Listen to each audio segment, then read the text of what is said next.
Welcome, everybody, to our Bill and Ted Face the Music Roundtable. I'm Tom Connors. With me is Andre the Boss Man. How you doing? I'm good, thank you. How about yourself? Doing the best I can. Actually, this is like 2 years in the making, so this is like we're getting to that final lap. Also with us, you heard that giggle. That's Mecha Random 42. How you doing? Good. And I'm very excited that you were able to get all this coordinated. I know how we've worked on this. How long you've worked on this. It's been a while. And also with us, our very good friend, Robert Meyer Burnett. You know him, you love him. He is our existential Mr. Rogers. Well, it's also great to be here. I want to thank you, Tom, for including me in organizing this. This was a real treat. I mean, this is the first new movie that hasn't been on streaming. You know, I mean, it's going to be on streaming, but that I've seen that is new. You know, since February, and what a treat this was. So thank you very much. I know, right? Isn't that weird? How it's like, yeah, this is the in my entire adult life. Movie? This is the longest I've ever gone not being in a movie theater. It's so bizarre. I can't handle it.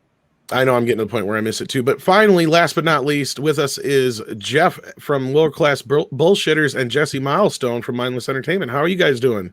Woo! Hey, what's up, everybody? We're happy to be here. Thrilled to be a part of this. I thank you, Tom, for getting us organizing all this, doing all of this, and it was such a treat, such a delight to get to see this film and something that's so refreshing in 2020. Mm-hmm. Well, as you can tell, we're all so far, other than Andre, have kind of given off a little bit of what we feel about the movie. But hey, let's get into all that goodness. Let's not waste any time. Bill and Ted Face the Music. Oh, Andre, I did already. He was the first one I introduced. Okay. Yeah, so we're good there. But yeah, Face the Music, 30 years in the making, like more or less 10 years in the actual physical making, as far as getting this movie to the screen. It was a completely independent project, basically by the end. If anybody paid attention to the credits, nearly every actor is an executive producer because they didn't make diddly off this movie. They gave their money back. It's not a huge studio film. Bill and Ted has always been rather American. So, Andre, I'm curious to hear up front. We'll go through the panel and find out what Bill and Ted's meant to you or your first experience with Bill and Ted. But we'll start with you since you're not from the U.S. I'm really curious what your history is with the first two films, at least, before we get into the third one. Well, probably not the same as yours. Bill and Ted honestly didn't mean all that much to me growing up. Not in the same way that Beavis and Butthead did. That's like the duo that me and my entire generation grew up with, even in Norway, because we had MTV Europe, and we got Beavis and Butthead from there, and we saw it as it came.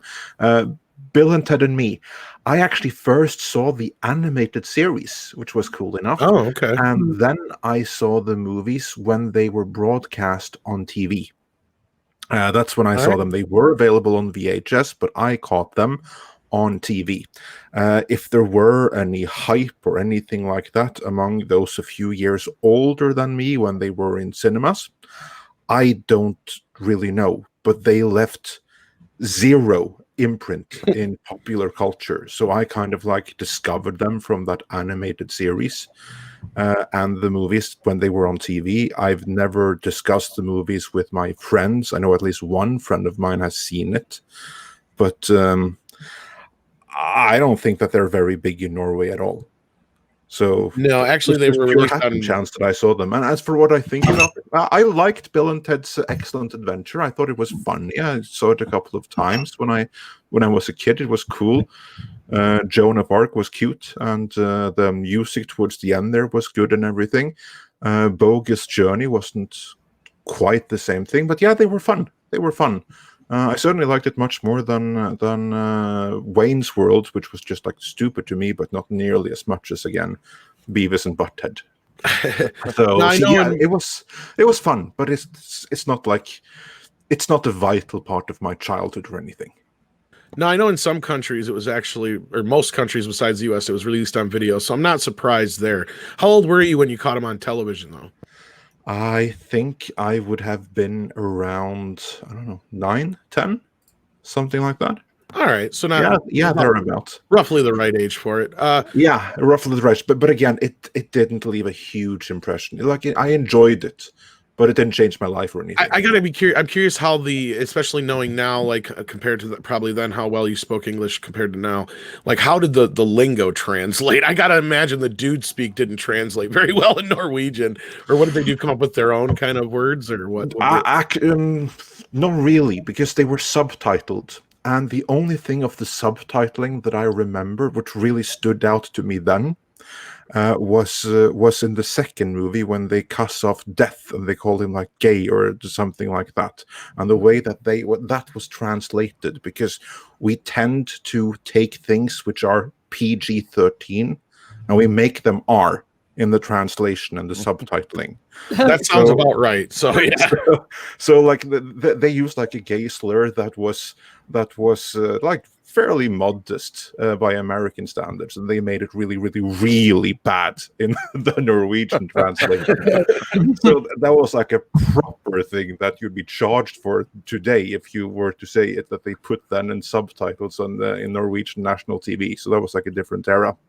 But other than that, I don't recall the subtitles standing out. I could obviously hear that they spoke very different from everyone else. That they were like much more musical in their expression, but that didn't really come across so much in the subtitles. Gotcha. Jessie, what was your first? You just recently saw these for the first time, didn't you? Actually, No. I grew up with the first one. Oh, that's right. Yeah, okay. I hadn't seen Bogus Journey. Bogus Journey, that's the one. Sorry. I'm pretty sure I came into them because I'm pretty sure it was we had my parents would always rent us like Best of SNL, Mike Myers, this person, that person, whatever. And somehow through that, we got into Wayne's World when I was a young teenager. I was really, really into Wayne's World, probably 12, 13-ish. Really, really into it. And I think my parents were like, well, if you like Wayne's World, you like Bill and Ted. And me and one, I can't even remember which friend it was. I think I vaguely remember. One of my friends, we watched it, loved it, thought it was the greatest thing ever. And we would, for years, and we would look at each other and go, Wild Stallions, and do the thing.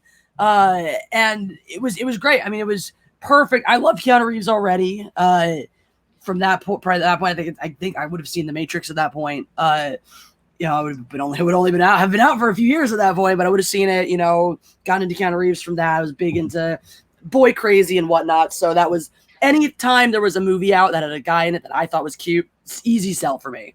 So even then it was like, I enjoyed Wayne's World better because I think I had seen it more times, but Bill and Ted always had this soft spot for me because I had a huge crush on Keanu Reeves and it was just so fun. I mean, there were bits and elements of it. Even if I didn't continue watching it all the time growing up, I continue to call Socrates Socrates. Like that's all I've ever since that movie. That's all I've ever called him. Me too. I love that line though in the first movie. Is it Socrates? Yeah, look him up. It's under Socrates. So, and I had forgotten the last time we rewatched it, I forgot one of my favorite parts too.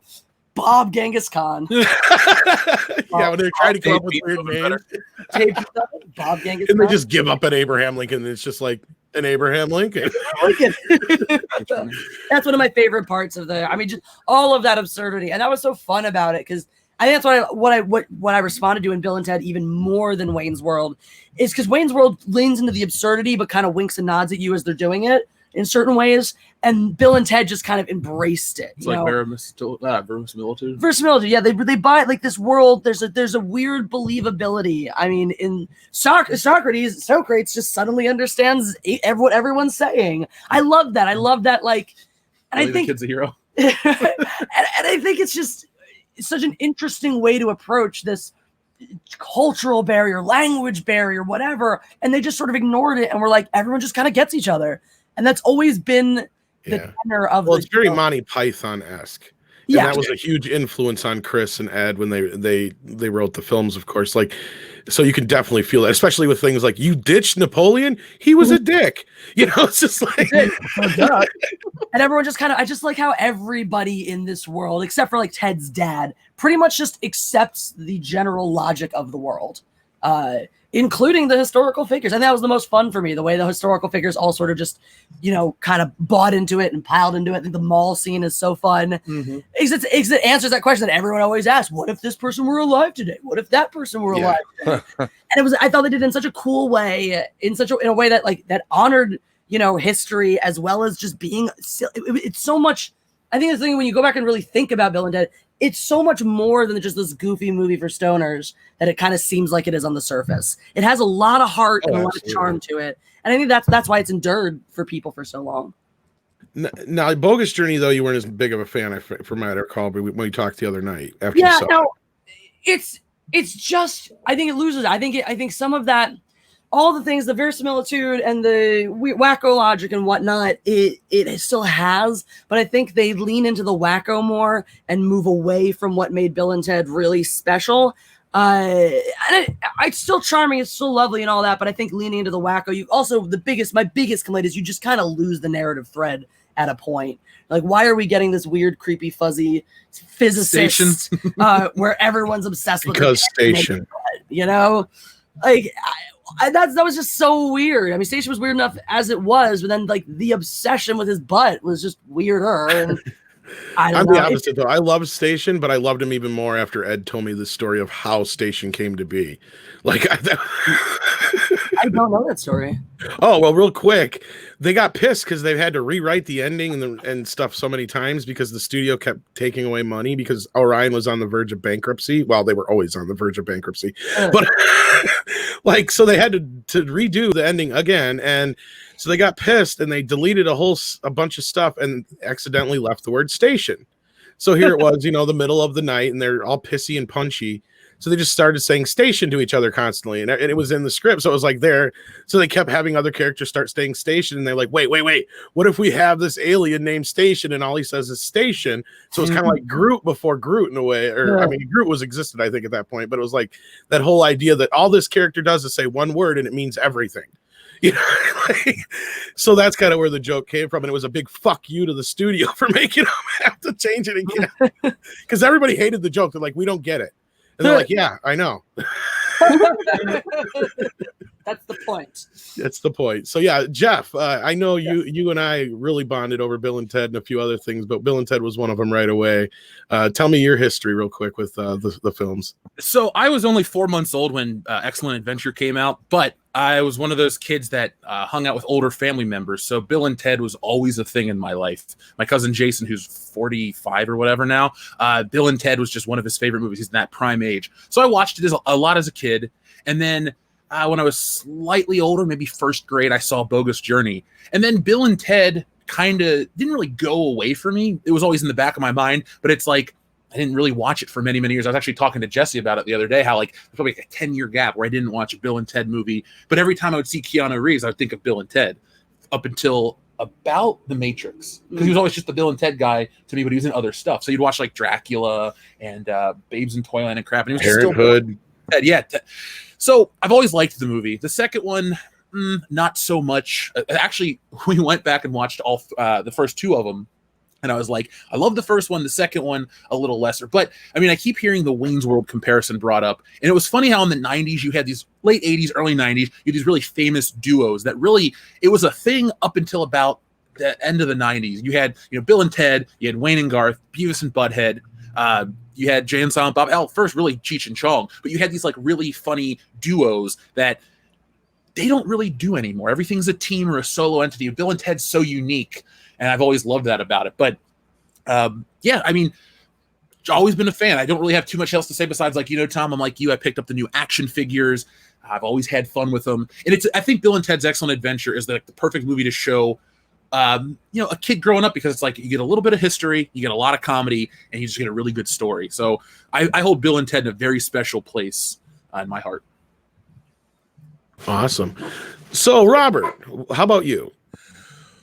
Well, I saw Bill and Ted. It came out in '89, and I had moved to California. So I was sort of beginning my journey into the entertainment industry.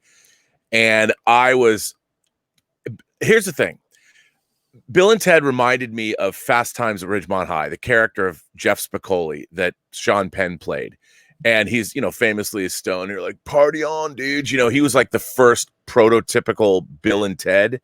But at the end of Fast Times at Ridgemont High, when Spicoli gets together with Mr. Hand, and Mr. Hand, Ray Walston, is trying to teach him as his history professor that he's been at odds with the whole time, Spicoli, in his stoner way, explains why the colonists, you know, here in America, why we needed rules.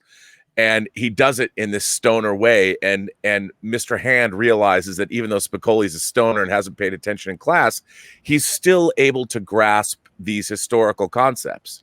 He says something to the effect, if we didn't get some rules like pronto, we'd be bogus too.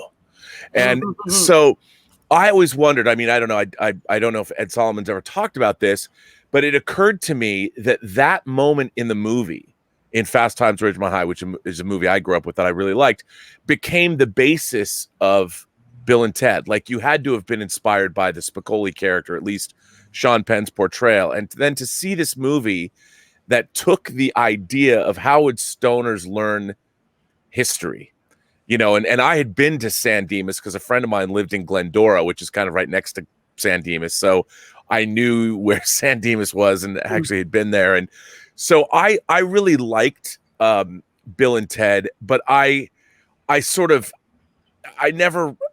love it because it was kind of dumb, you know, and it was dumb, at least in my mind. And it wasn't until later that I realized, you know, this movie's not as dumb as I thought it was. And it wasn't until I actually owned the Laserdisc after it had come out that I started watching it. And then it was one of those movies I really came around on. And I didn't like Bogus Journey nearly as much because I thought that ultimately that Bill and Ted, as much as they embraced that whole stoner, California stoner trope, it ultimately was pretty smart that these characters had the ability to time travel. And so, okay, we're gonna gather these great historical figures to get basically an A on our history test. And if you're stoned, that's what better way to use a time machine than to get an A on a history test, not to go back and build yourself a fortune throughout time or go see the crucifixion or maybe visit the beginning of the dinosaurs or whatever. No. We're going to get an A on our history test because that's what we need.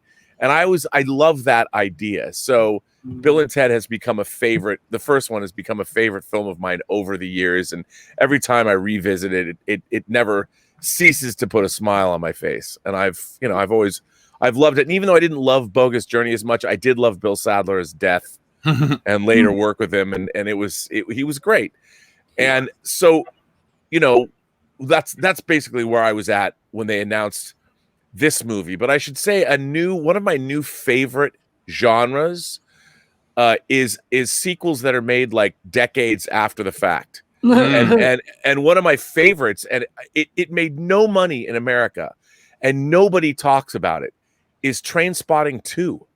Danny Boyle. I love that movie. Oh, It's I love so good. And you know, with The first one.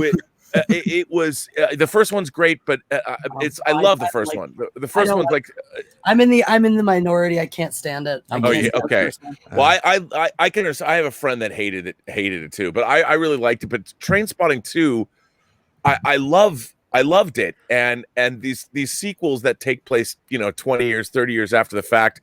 The first one that I really remember loving was The Color of Money, which is a sequel to The Hustler 25 years later. And maybe my love of sequels, it didn't take place as long, but seeing Star Trek The Motion Picture, which takes place 10 years after, well, it doesn't, it canonically it takes place 5 years after, but it's 10 years after Star Trek went off the air that they made the film. And so the fact that they've been trying to make this movie for so long and no one gave up and that they made this third movie, I just love the idea that they were making it and that everybody came back to be in it. Right. So Yeah. I love that. And I mean, I know you probably know this, but obviously Bill and Ted aren't stoners, but they always get lumped in with Spicoli, and like the dude speak kind of originated from there and stuff like that. But oh yeah, like I totally get that. Like that's gotta be weird being in the area where this movie came out and all at that same time with that era and seeing all that kind of happen at the same time. Did dude speak kind of take over like their version of it, or did it just kind of? Well, their version of it was exaggerated, but yeah, I mean, right. I still use the word dude all the time. Like I'm like, dude.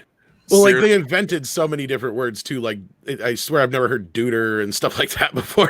Yeah, no, I mean it's definitely like I still am mired in 80s speak. I always use the word rad or righteous or dude. You know, I mean, as a middle-aged man, still using those things, but those words. But yeah, they're definitely part of the vernacular. I guess you're right. They're not stoners, man. They're more like, you know, surfer and They're just lightning existential idiots, I think. Right.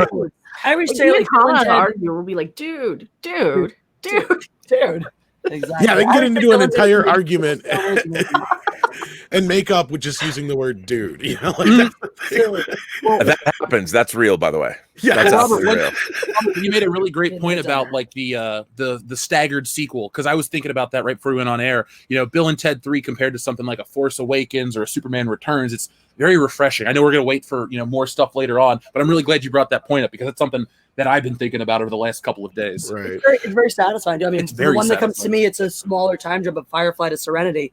You know, getting the Serenity movie 5 years after, and it's lesser time, but it was the same thing. I love that the whole cast came back for that. Everyone was it's similar tenor in that way, where, you know, Bill and Ted Mhm. 3, it wasn't that the studios wanted to make it because of all the success and whatnot. You know, they came back to make Serenity because people and the cast loved that project. You know, and same thing with Bill and Ted. It's just, and I think you feel that throughout the franchise when you have actors that love playing these characters, that love telling these stories. It's infectious, and Yeah, if you carry that in, you know, even if you do make a lesser movie like Bogus Journey, it's still very watchable because that joy is still there. That's just a stab to my heart. See, I every time prefer you Bogus mention Journey, it. though. I was gonna say, because- okay, I was gonna say that's probably a good point to jump off of for Mecca.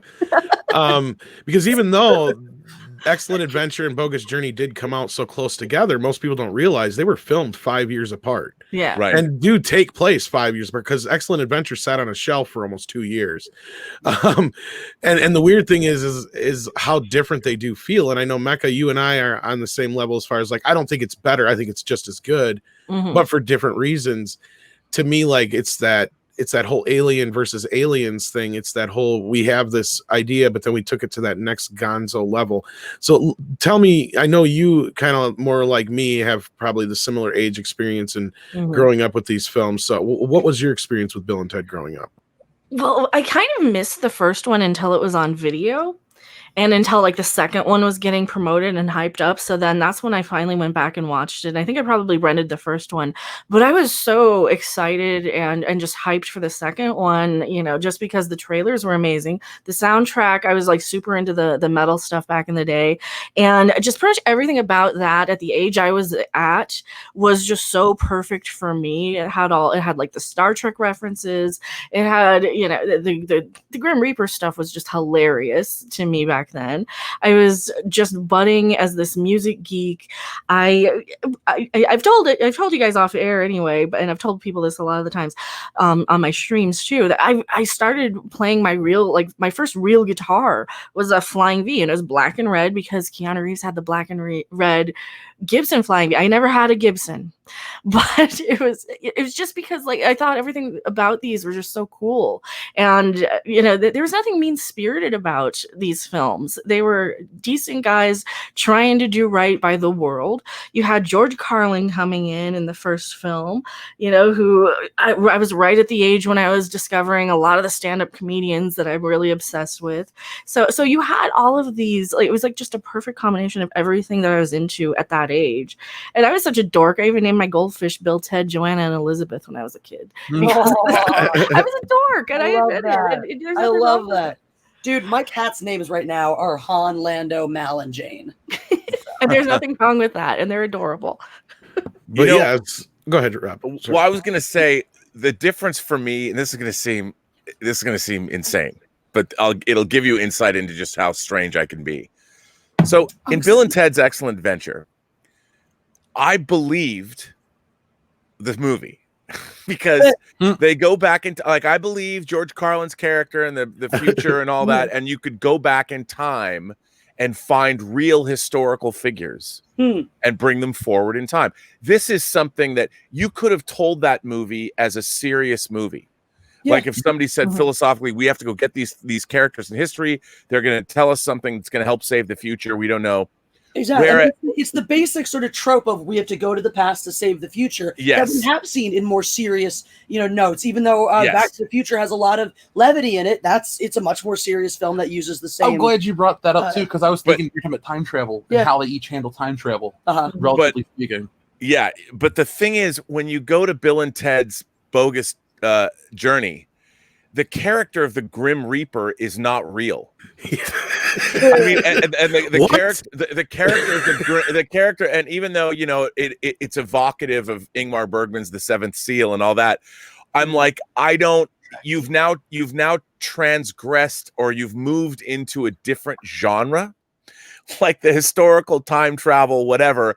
I buy that, you know, Back to the Future 2, which actually has some bearing on the latest film, but it bothered me that you went from real historical figures into mythological fantasy figure. You know, I know this is a weird thing, but for me, it fundamentally changed what Bill and Ted actually was, because they were no longer dealing with the reality of history.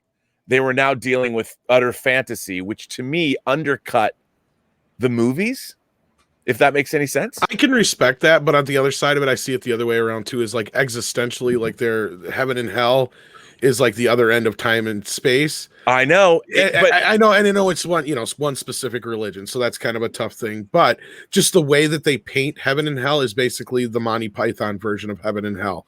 Sure. And so, like, it's just the gonzo nature, and I totally understand people who cannot accept Bogus Journey after Excellent Adventure. It changed the franchise into something like, I love what is the Seth Rogen, you know, the comedy Until the End of the World. What's it called? World's End. Not World's End. This is the end. This is the end. This is the end, which I love. You know, I love that because it set, but what they did in Bill and Ted's Bogus Journey fundamentally altered the kind of movie they were making from the first one, for me at least.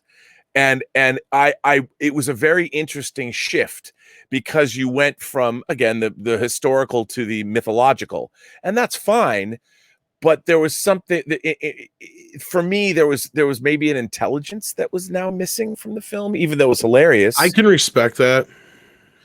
I think there was a spirit. Some of the heart was missing too in part 2. But let's remind everybody, though, it could have been worse. Like, I always remind everybody, like, the original plan the studio wanted was basically the same movie over again, only this time they were going to go into literature.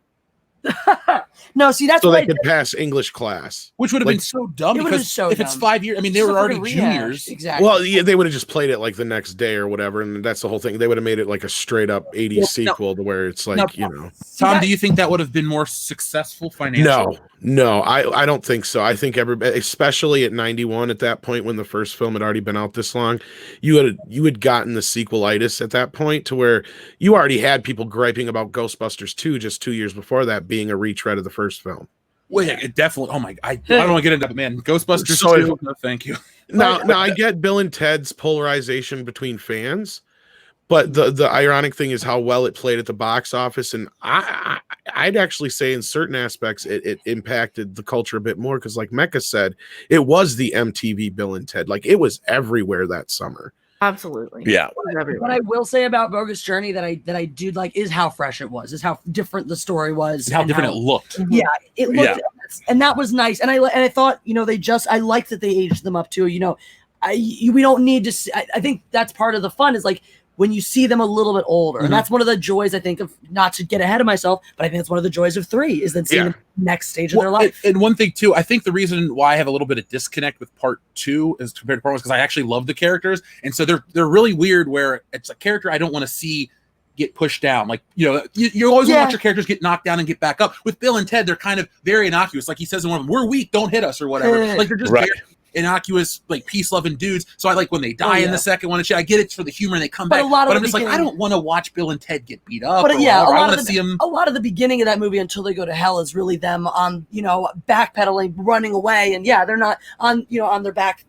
I've lost the expression that I was trying to use, but yeah, it's them it's them running, it's them hiding, it's them scared, it's them not trying to accomplish what they need to accomplish. Because it's the only Bill and Ted that has villains. True. Like, take the bad, but like, it's the first Bill and Ted do have a villain, because the first one doesn't have a bad guy. The worst guy is Ted's dad. And even then, Ted still achieves his goal. So he beats him. Yeah, and Ted's dad's not really a villain so much. Ted's dad's not the villain so much as he represents the existential threat of, you know, adulthood, falling in line, being an adult, etc. Military school. So I would argue the villain in the first Bill and Ted is really growing up and He's not like a physical threat. yeah, and so his dad's just the embodiment of that. But I agree with you. That's what I'm saying. Well, I could get really kind of I could really like break this movie down for you in a lot of ways, like why it is the way it is.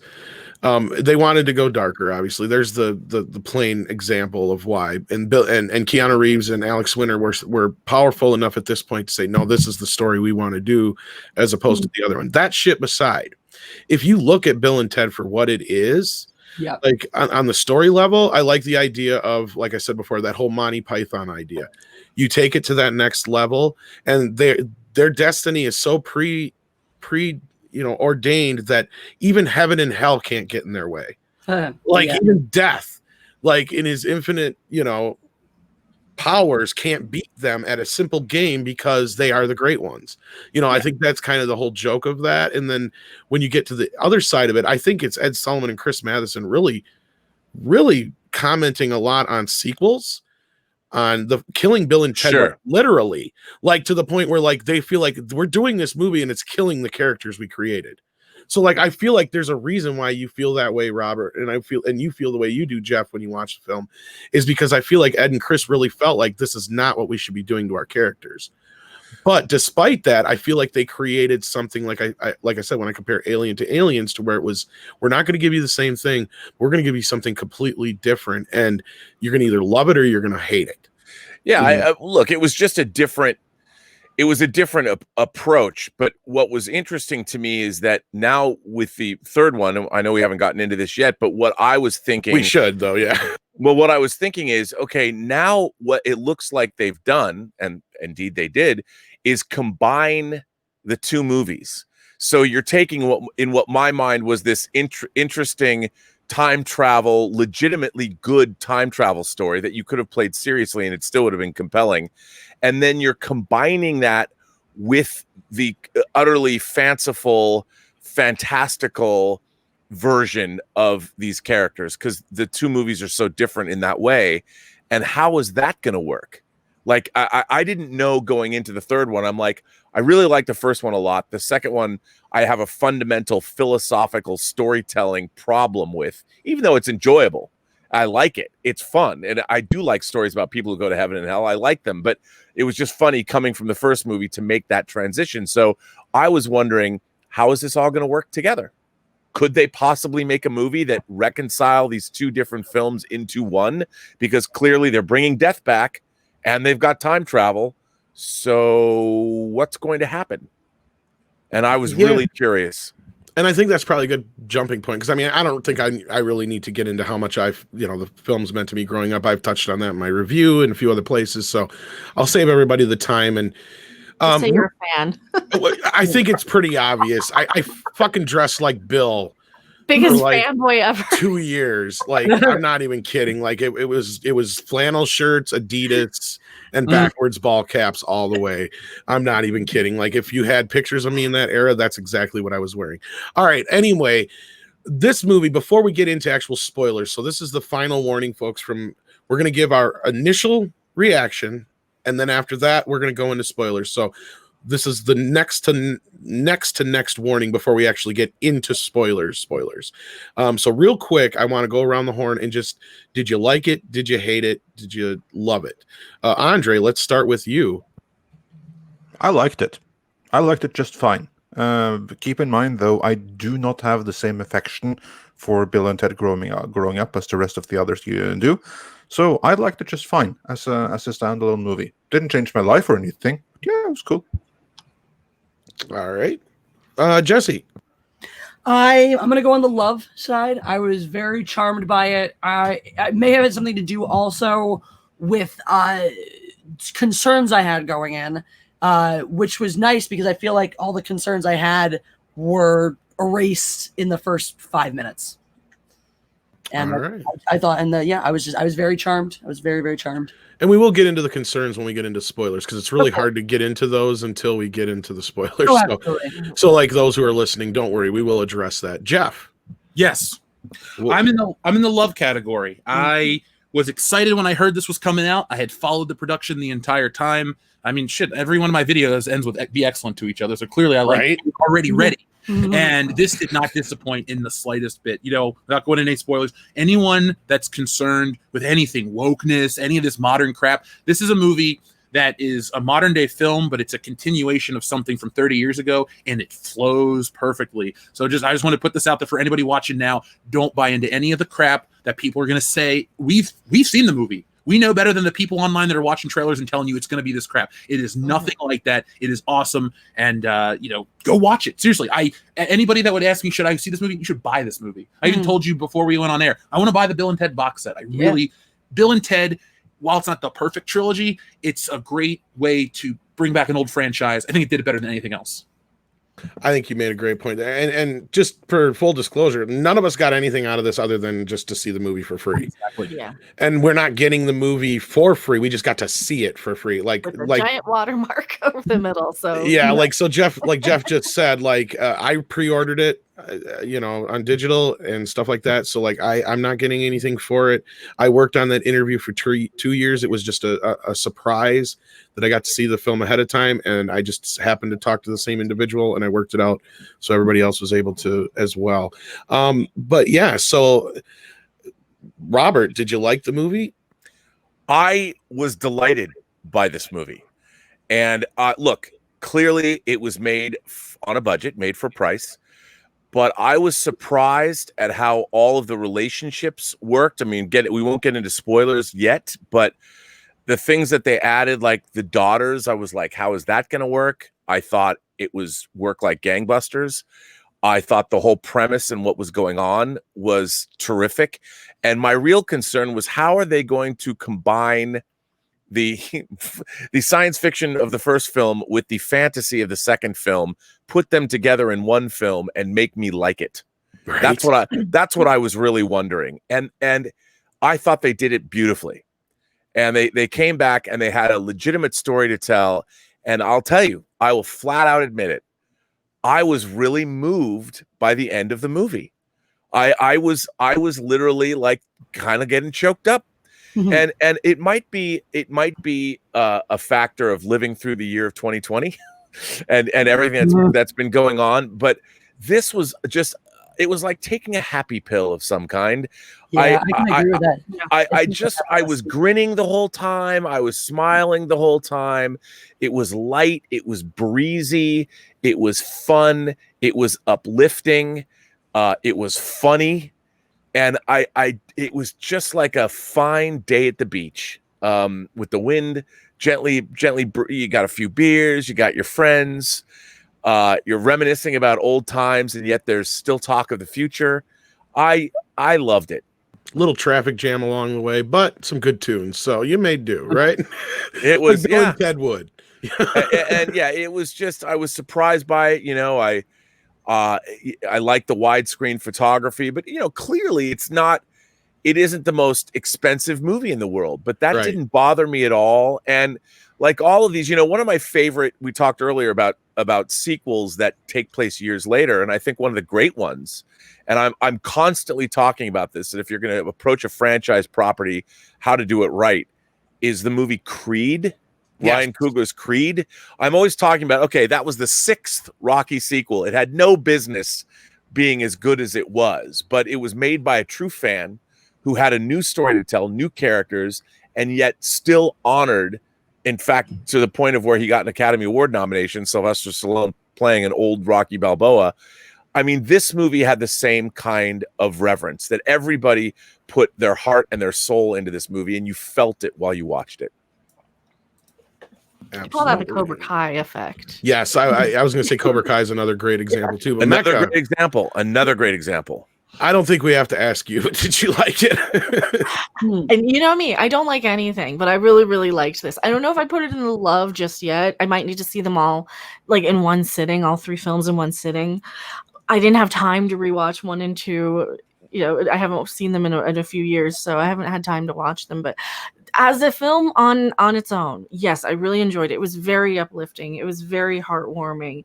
It was very, and without even going into spoilers, I actually felt represented on screen. Jessie and I said this before the stream.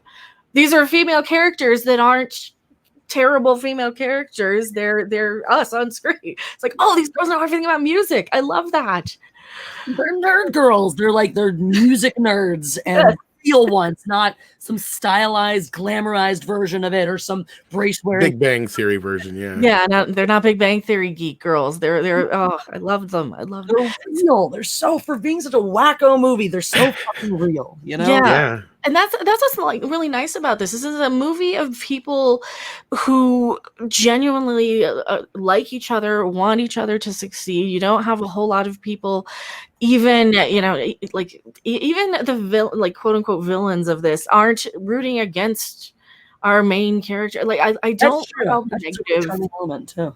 Yeah, it's like with Star Trek. Everybody's at each other's throats, and I get tired of that. I get tired of seeing that in the real world. I get tired of seeing that on screen. And you're absolutely right. This was just a breath of fresh air, something nice and uplifting. It gets you a little teary because there's so many heartwarming moments of how hard is it to do?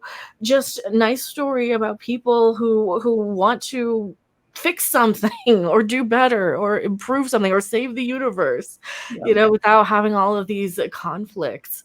Agendas.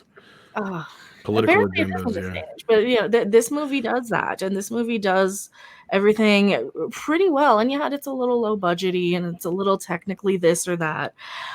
I was thoroughly entertained by it. I really enjoyed it. I think I gave it an 8 out of 10 on my review. But all right. I'm going to say this up front. It's weird how people have turned on me in the last couple of weeks here since I've started doing the coverage on this. They seem to forget that I fucking hate everything. Like, I don't know where all of a sudden, because everybody, the joke was always, I'm Eeyore, I'm down on everything, I find something wrong, and I'm the contrarian. All of a sudden, just because I haven't exactly gone, oh, this shit is just over with, blah, blah, blah, and just kind of blown the cover on this whole thing in their eyes, there's something wrong with me. And thankfully, I can finally exhale, and I've got, a half a dozen other people here with me right now to at least kind of let you guys know I'm not fucking crazy. No. I was this movie's probably going to be this movie's biggest critic, and I had to watch it more than once just because the first time I had to watch it with my woke goggles. Mm-hmm. And the second time I watched it just to watch it. And I got to tell you, it's not as good as the first two films, which I hold in very high regard, obviously. But this is a wonderful, wonderful film.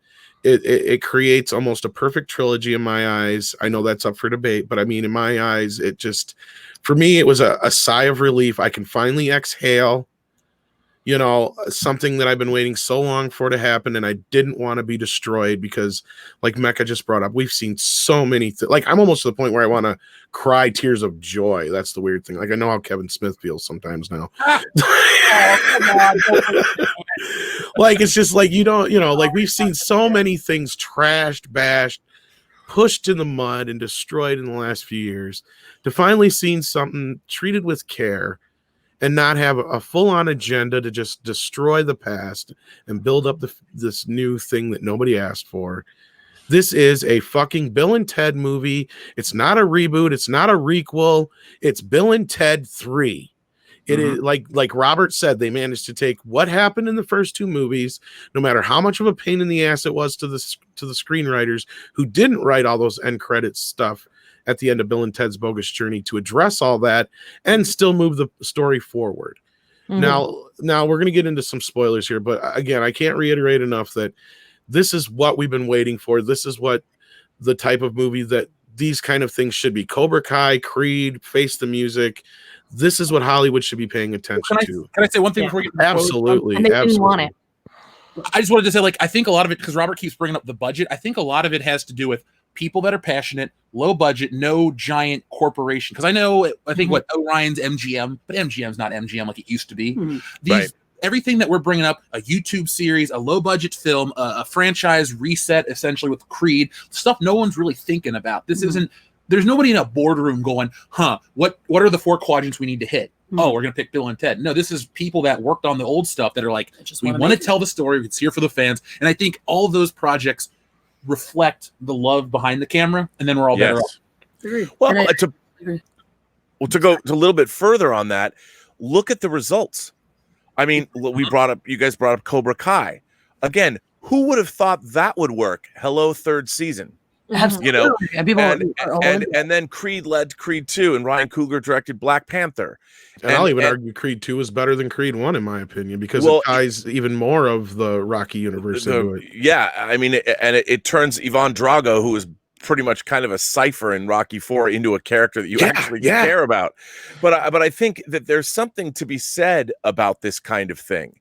And when it comes to an audience, the audience being satisfied, I think if, Tom, you're the perfect example. If you're an old school Bill and Ted fan and you get to see this movie, I think this movie is satisfying. I think it's the kind of thing that it doesn't feel like some crass money grab from some studio boardroom. This existed because the passion of the people that were making it. Keanu Reeves, can you imagine the conversation he probably had with his management or his lawyer? So, and they're like, well, how much are you getting paid? Nothing. After doing the John Wick movies, I mean, your quote's up to what, $20 million or something. And Keanu Reeves is like, no, I'm doing it for scale. And he probably gave that back. $100 a day. Yeah, he probably gave it back. And I'm not kidding, because that's what I got from Ed, is like everybody put everything they did make on this movie back into the movie. That's why everybody's an executive producer. I totally believe that. And then they did things like getting actresses like Holland Taylor to come in, who I love. I mean, she's not nearly enough stuff. She was like the professor in Legally Blonde that becomes friends with Elle in the movie. I mean, she was great in this movie, and all the characters. Kid Cudi, like, that was crazy too. I mean, it was there. This movie was made by people who wanted to make this movie, who love this movie, and it shows. And that's for the audience. I mean, I feel it. Yeah, and I think that needs to be pointed out with at least these two, especially that are on screen here. This is Ed Sullivan, of course, in the middle, who, if you've watched my interviews, you'd recognize him. He's one of the half of the duo who created Bill and Ted. And the director to his left there and our right, that is Dean Parasot. Now, he had nothing to do with the first two films, but he has been championing this film for the last 5 years since he's been attached. This is the man who directed Galaxy Quest, folks. This is why it worked. They got somebody who understood this type of humor, who got it. Like, if you see Galaxy Quest, you knew that that's like, well, that's a no-brainer. This guy should direct a Bill and Ted movie. He gets the satire. He gets the idea behind what this is all about. It's not meant to be taken 100% seriously, just like Galaxy Quest wasn't. And but Galaxy Quest works as a science fiction film in addition to being a comedy. Exactly. And that's where you get to this part. Even if you add in the fantasy elements of Bogus Journey, it's still the same kind of concept. Yep, exactly. You can juggle both, the verisimilitude of, we need to be able to make everybody believe this, at the same time of, let's just have a good time. I mean, and I think it's all summed up in that great scene that's already in the trailer where, when Bill and Ted are in hell and they're like, they see their daughters and it's like, well, how are you doing? Well, we're in hell. It's like, yeah, but how are you? It's like, that I think kind of sums up the whole idea of the film right there. Like, it's like, it's Bill and Ted. Well, you also bring up a point where that could have gone south. The idea of adding Bill and Ted's daughters could have gone so wrong in so many ways. And should we start there with spoilers then? Like, here's the final spoiler warning right here. Why don't we do that? Well, okay, go ahead, Robert. The casting and the conception of those two characters, the daughters, was wonderful.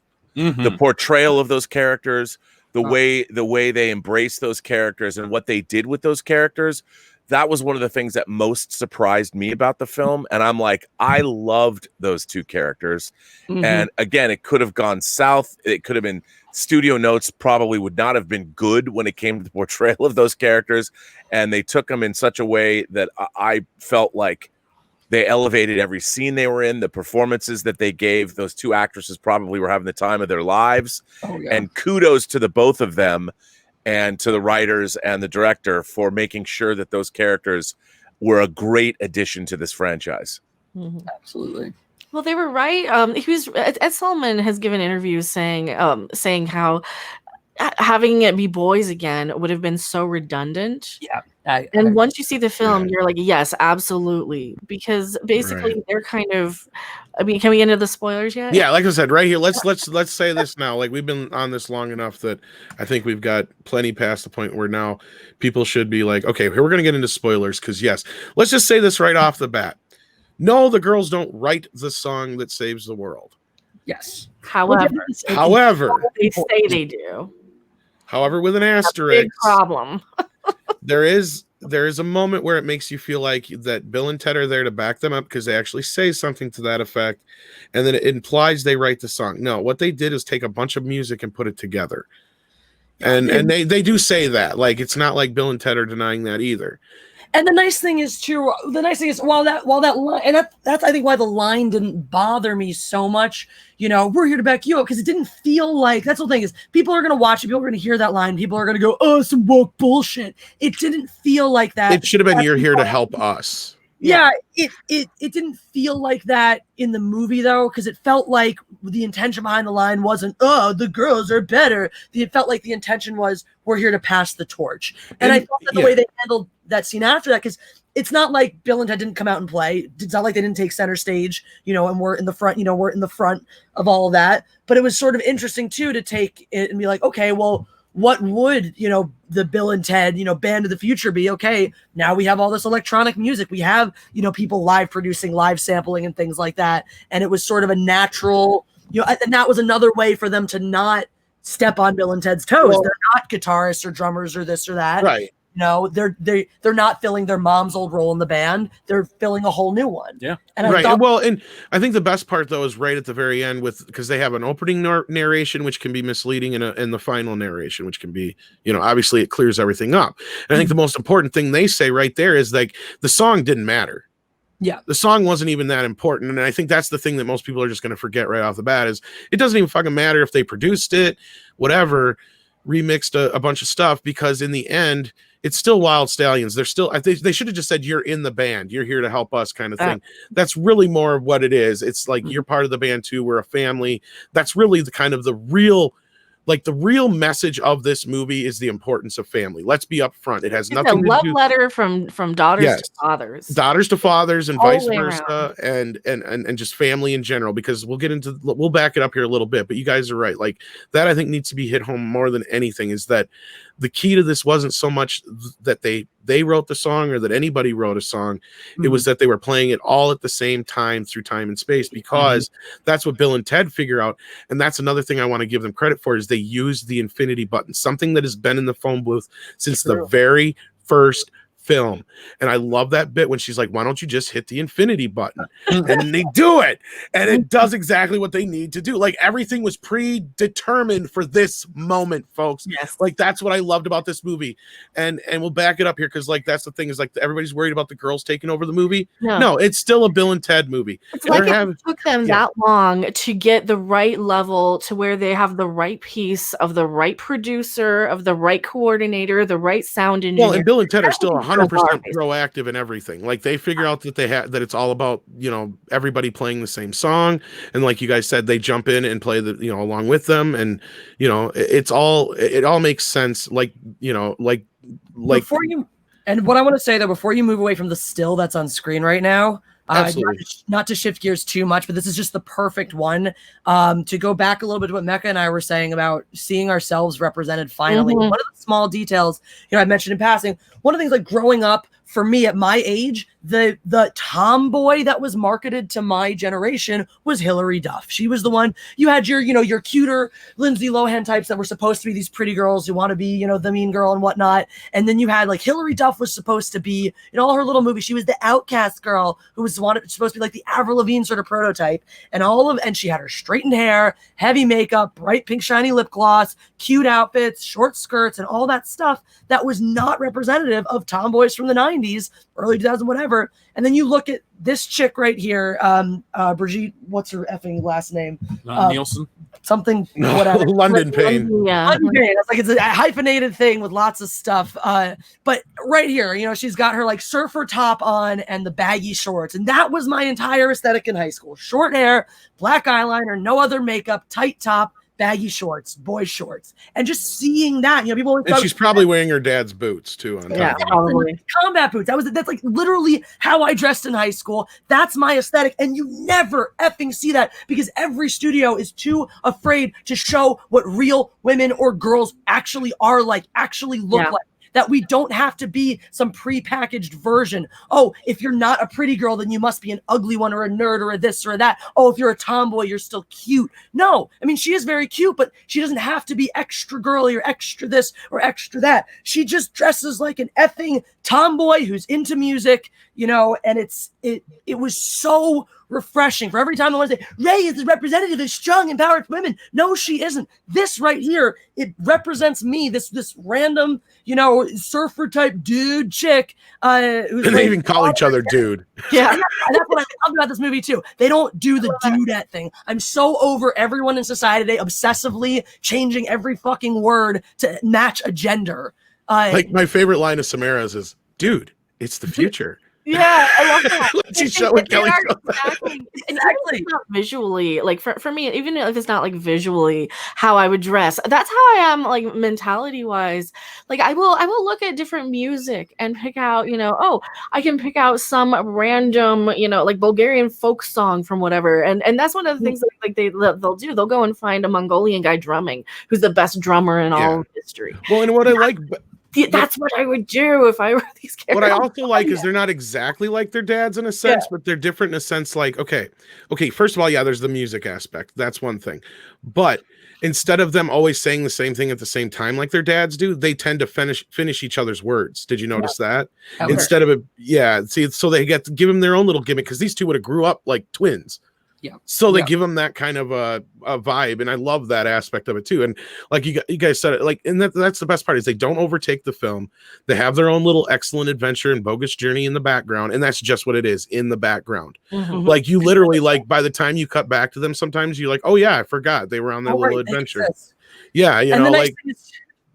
No, go ahead. The nice thing is too, sorry, is that during the Bill and Ted scene, so you get double Bill and Ted for every Bill and Ted scene. There are two Bills and two Teds. Yeah. Extra Bill and Ted, so that you don't miss them when we dip over to their daughters. Okay, well, so let's get into like what was everybody's favorite aspect of the film, probably overall, or their favorite scene. Andre, how about you? The family aspect, absolutely no doubt about it. That was the heart and soul of the movie. And you rightfully pointed that out, because that's one thing that I thought was so nicely handled, that, yeah, you get the impression that Bill and Ted in the end turned out to be two losers who spent 20 years chasing a dream that never happened and that never will happen. But what they did was really set the stage for their family to be united. Because everything that they did, all their wild chasing of dreams, that is what made the girls, their daughters, what they were, and which gave them the skill of putting everything together and thereby saving the universe. But what it's really about is the importance of family and having patience with each other and each other's quirks and oddities and getting through everything together. And that way, magic happens. That's like the heart. Yeah, because the real catalyst is, you know, like the whole thing starts out is much like in the first film, when their separation is imminent, it's not their separation, it's their separation of their family. Yep. Because they learn that their wives are going to leave them, and the wives don't even realize it. Like that's like kind of the whole funny joke on that part. And the women are finally a little bit more proactive in this film comparatively to the first film, and especially the second film. But they're not male bashy though. That's the thing. No, and that's the best part is they don't even understand why they would leave these guys because they love and adore them, you know. But that's what I until they start thinking. Until they that's like the thing that they basically see, like, okay, these guys, they haven't been paying enough attention to their family lives, and that's a lesson that a lot of men out there could absolutely benefit from. But it's not at the point of making them, of tearing them down. Like that's the thing is that the versions we know of them are still there present. And that's the thing is they go see these worse and worse versions of themselves. And it's seeing what they could become in these alternate dimensions that makes them, you know, realize, you know, our family is the most important thing right now. And we need to concentrate on that, even though they've got literally, like, that's the other bit I love about the movie is they have just as much time as in the movie to get the song. Like when they say you have 75 minutes to play the song, like they have 75 minutes in the movie left. I mean, we noticed that too. That too was like when they get was like, that seems like a ridiculously short amount of time. It didn't bother me because the first one, I mean, you were used to that, you know, you have this amount of time, and then the events that transpire could not have possibly happened in that amount of time. But I did notice that in this one specifically too. I was like, wait, that's going to time out in not in the universe. So you're time, following movie Bill time. and Tel in real time, like, which Exactly. is really cool. Like, so like this whole thing is happening in the span of just over an hour, which is great. So like that helps the pace of the film as well, because by the time you get to that third act, you're like, holy shit, because you know. It is just a breakneck pace. Like they could have almost let it breathe a little bit. They could have left probably a good 10 minutes into this movie, and I wouldn't have complained. But again, I think it may have ruined the film's flow overall too. So I don't want to say that either. But no, like I think you guys are all spot on with this. And like Andre said, like they made their daughters who they are, and their daughters love them. And Rob pointed out perfectly in that other video we're dropping around the same time as this, and that is that it's all summed up when they're told you raised good daughters. Go ahead. I was just going to say, and that was the moment I was on board with them, because that was a concern I had coming in. Are we going to dive into a lot of wokeness with the daughters? Are they going to steal the spotlight from their dads and all that stuff? And then right at the beginning, as they're the only two people who appreciated their dad's song at the wedding, their crap ass weird song with their throat singing and all that. And they got it and they appreciate it. And that right in that moment, it's like they love their dads, they appreciate their dads, and they get their dads. Well, and right in that moment, it was sold. Speaking to that song is actually pretty good. It is. If you count for more experimental sounds, absolutely. Yeah. And when the girls step in and they talk all about, they use actual musical lingo, and it shows just how much they know about musical creation and all the different instruments and what kind of vocals they're using. You're like, okay, it immediately established the rapport between the fathers and the daughters that you need. It was a brilliant way to do it from a storytelling standpoint. And that was something to dive into something you said earlier, Robert, about how, they're different from their dads because they know all this stuff. But at the same time, they're a beautiful product of their dads who, at their age didn't know any of this, but have spent the past however many years becoming these musical scholars to try to figure out how to write this song, and who have, gained this appreciation for history from their first adventure. And so it's neat because they're the logical evolution. They're just like their dads, personality-wise, speech-wise, etc. But they have learned the lessons. They grew up with the lessons that their dads had already learned. Yes. Right. And let's address like some of the concerns, like, because this is one thing we like everybody want it now. We've addressed most of the main aspect. Is it woke? No, it's not. I don't. Well, no. What I mean is like, okay, are they overtaking their dads and all this stuff? No. Now, a lot of people are like, because when Ed said in his interview with me that they did try it with boys originally, because even though it was never technically established, and the babies were played by girls in Bill and Ted's Bogus Journey, they did try to do various scripts early on with boys, and they said it just kept getting redundant. Or you would get they were just smart asses, or they were super cool, and they just didn't work in the story. And people have said, well, if that's the case, then why couldn't you just done the same thing as their dads? Well, then I feel like we'd be watching something like Dumb and Dumber, where you'd have two younger comedians trying to be Bill and Ted. Exactly. And I think it would come off very redundant, and I think he has a point there, and some people are against that, but I feel like that's a very strong case to be made, because if you turn around and you made the girls smart or super cool, wasn't that what everybody's main concern was, is that they would be that much better than their dads? Where I think this works on a level perfectly toned, perfectly, however you want to 100%. And then one tiny little detail that I appreciated, which I didn't think they had to do, but it was nice that they did. There was just one throwaway line where they justify, calling them Little Bill and Little Ted from Bogus Journey. Hey, remember when we were, babies, and we used to call, I remember the daughters say to the dad, they used to call us Little Bill and Little Ted. There's just a throwaway line that justifies. Even Death said that. Well, let's look at it this way. Somebody said it in a comment, and I wish I'd have remembered and wrote it down here for this, but I don't have the time to look for it right now, and I apologize to that person. But they said it perfectly. It's like Bill and Ted having girls and still calling them Little Bill and Little Ted is something Bill and Ted would do. It's so weird. It's so awesome. And not only that, they would name the other after the other. So that's the other thing, Of course, it's so on brand.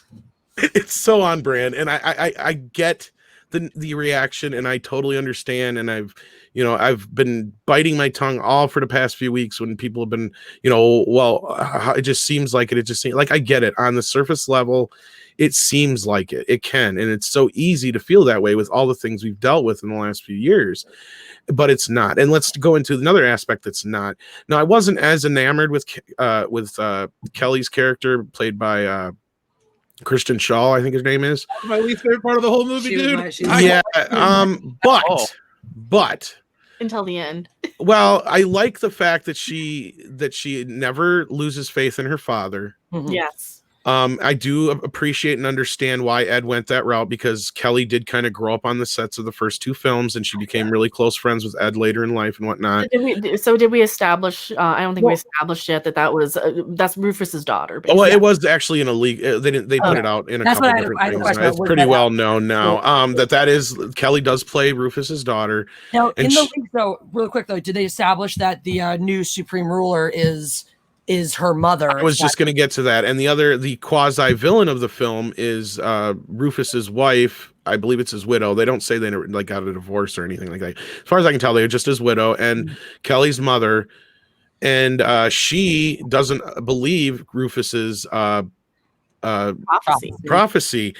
And this, I think, is a very strong point, because this is something that in most cases this character would tend to be right if the movie was woke. But guess what, folks? She's 110% fucking wrong. And she sees it in the end. She knows it in the end, and she acknowledges it in the end. And she and her daughter have the same family reconciliation that Bill and Ted do and everyone else does.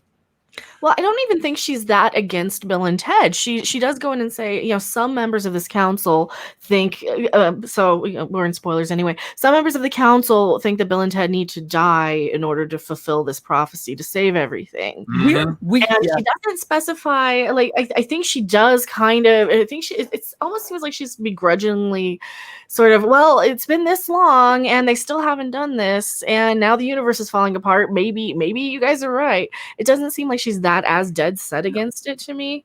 What's funny about it, it's almost like she's caught the disease of wokeness. Oh, we have to go destroy the evil white men, and then she. Well, I don't think I don't like that movie is being. I don't like how movies are looked under that lens anymore, because Bill and Ted is so. It's not outside of that. Like that's what pisses me off about the community. Everyone thinking it's this whatever it is. Like, look, this is not a 2020 movie in quotations. If that makes sense. This isn't some studio looking to try to get Twitter points. No, it's not. And it's sad too, because this movie's. I want it to be the biggest thing of the year, but this isn't the kind of movie that people on the internet that's a very good point. But they're not going to build this movie up, because they only look at Bill and Ted as two old, out of touch dudes. But one, they're missing out on a great movie, and two, they're cutting themselves off from the things that these keyboard warriors want to fight for so viciously. But the thing is, they miss the point. Basically, they're hurting themselves for their cause, whatever their crusade is. At the end of the day, one, they ruin entertainment, and two, they hurt themselves. They remove themselves from having fun. And thankfully, Bill and Ted doesn't worry about that audience. They go, we're here for Bill and Ted fans. Exactly. If Star Wars was here for Star Wars fans, and whatever else, anything, Bond fans or Bond movies are for Bond fans.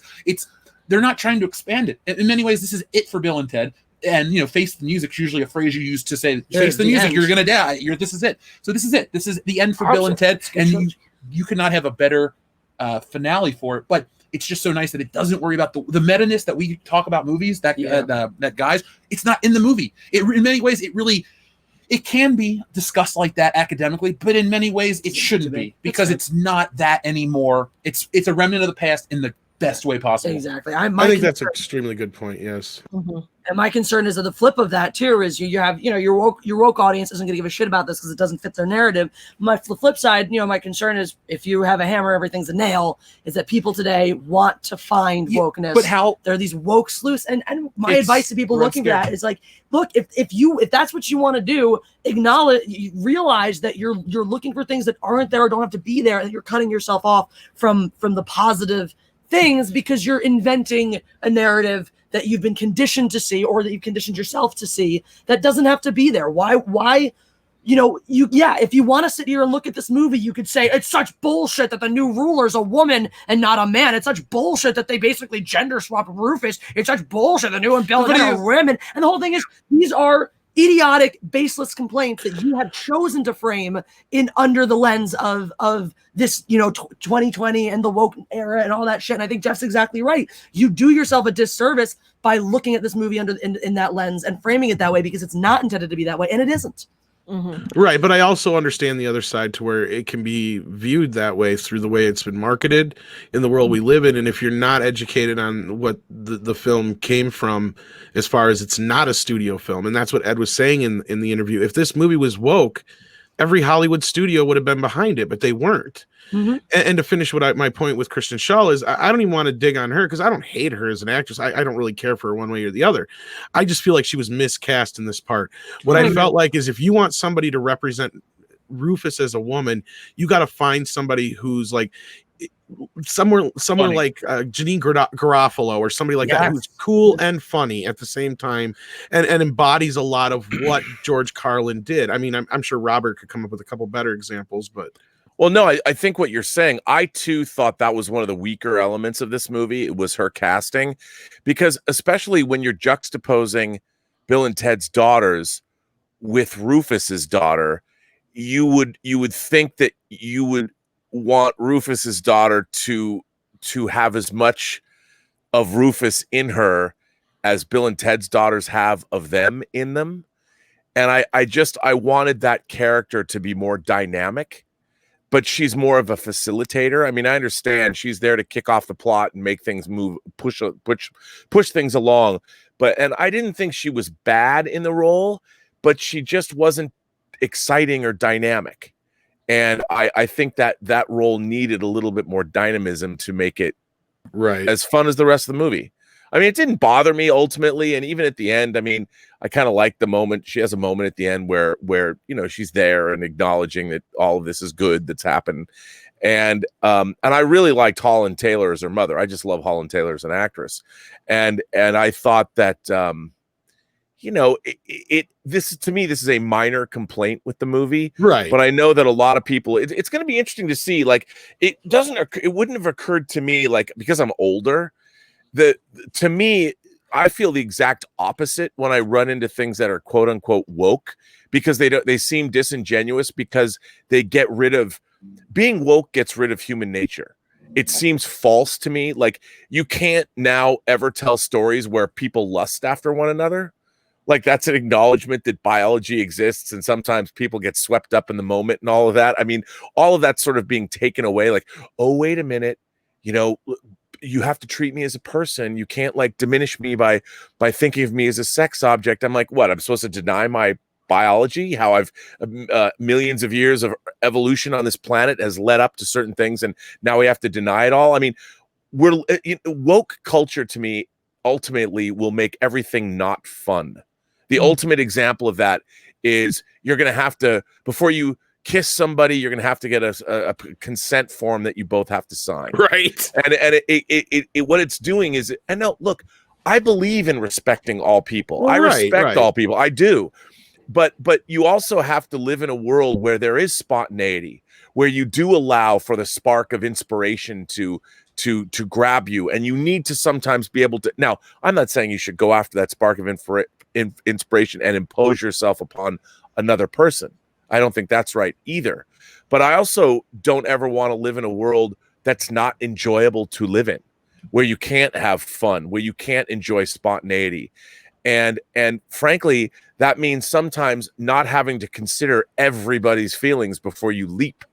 You know, sometimes you just have to take that leap into the air or into the future, or you have to do something where it's that action that you didn't think about that is what is going to lead to a future that's going to change the world. I mean, if we're going to now second guess every single thing that we do for worrying about offending someone, our human civilization will spiral into the toilet and be flushed away forever.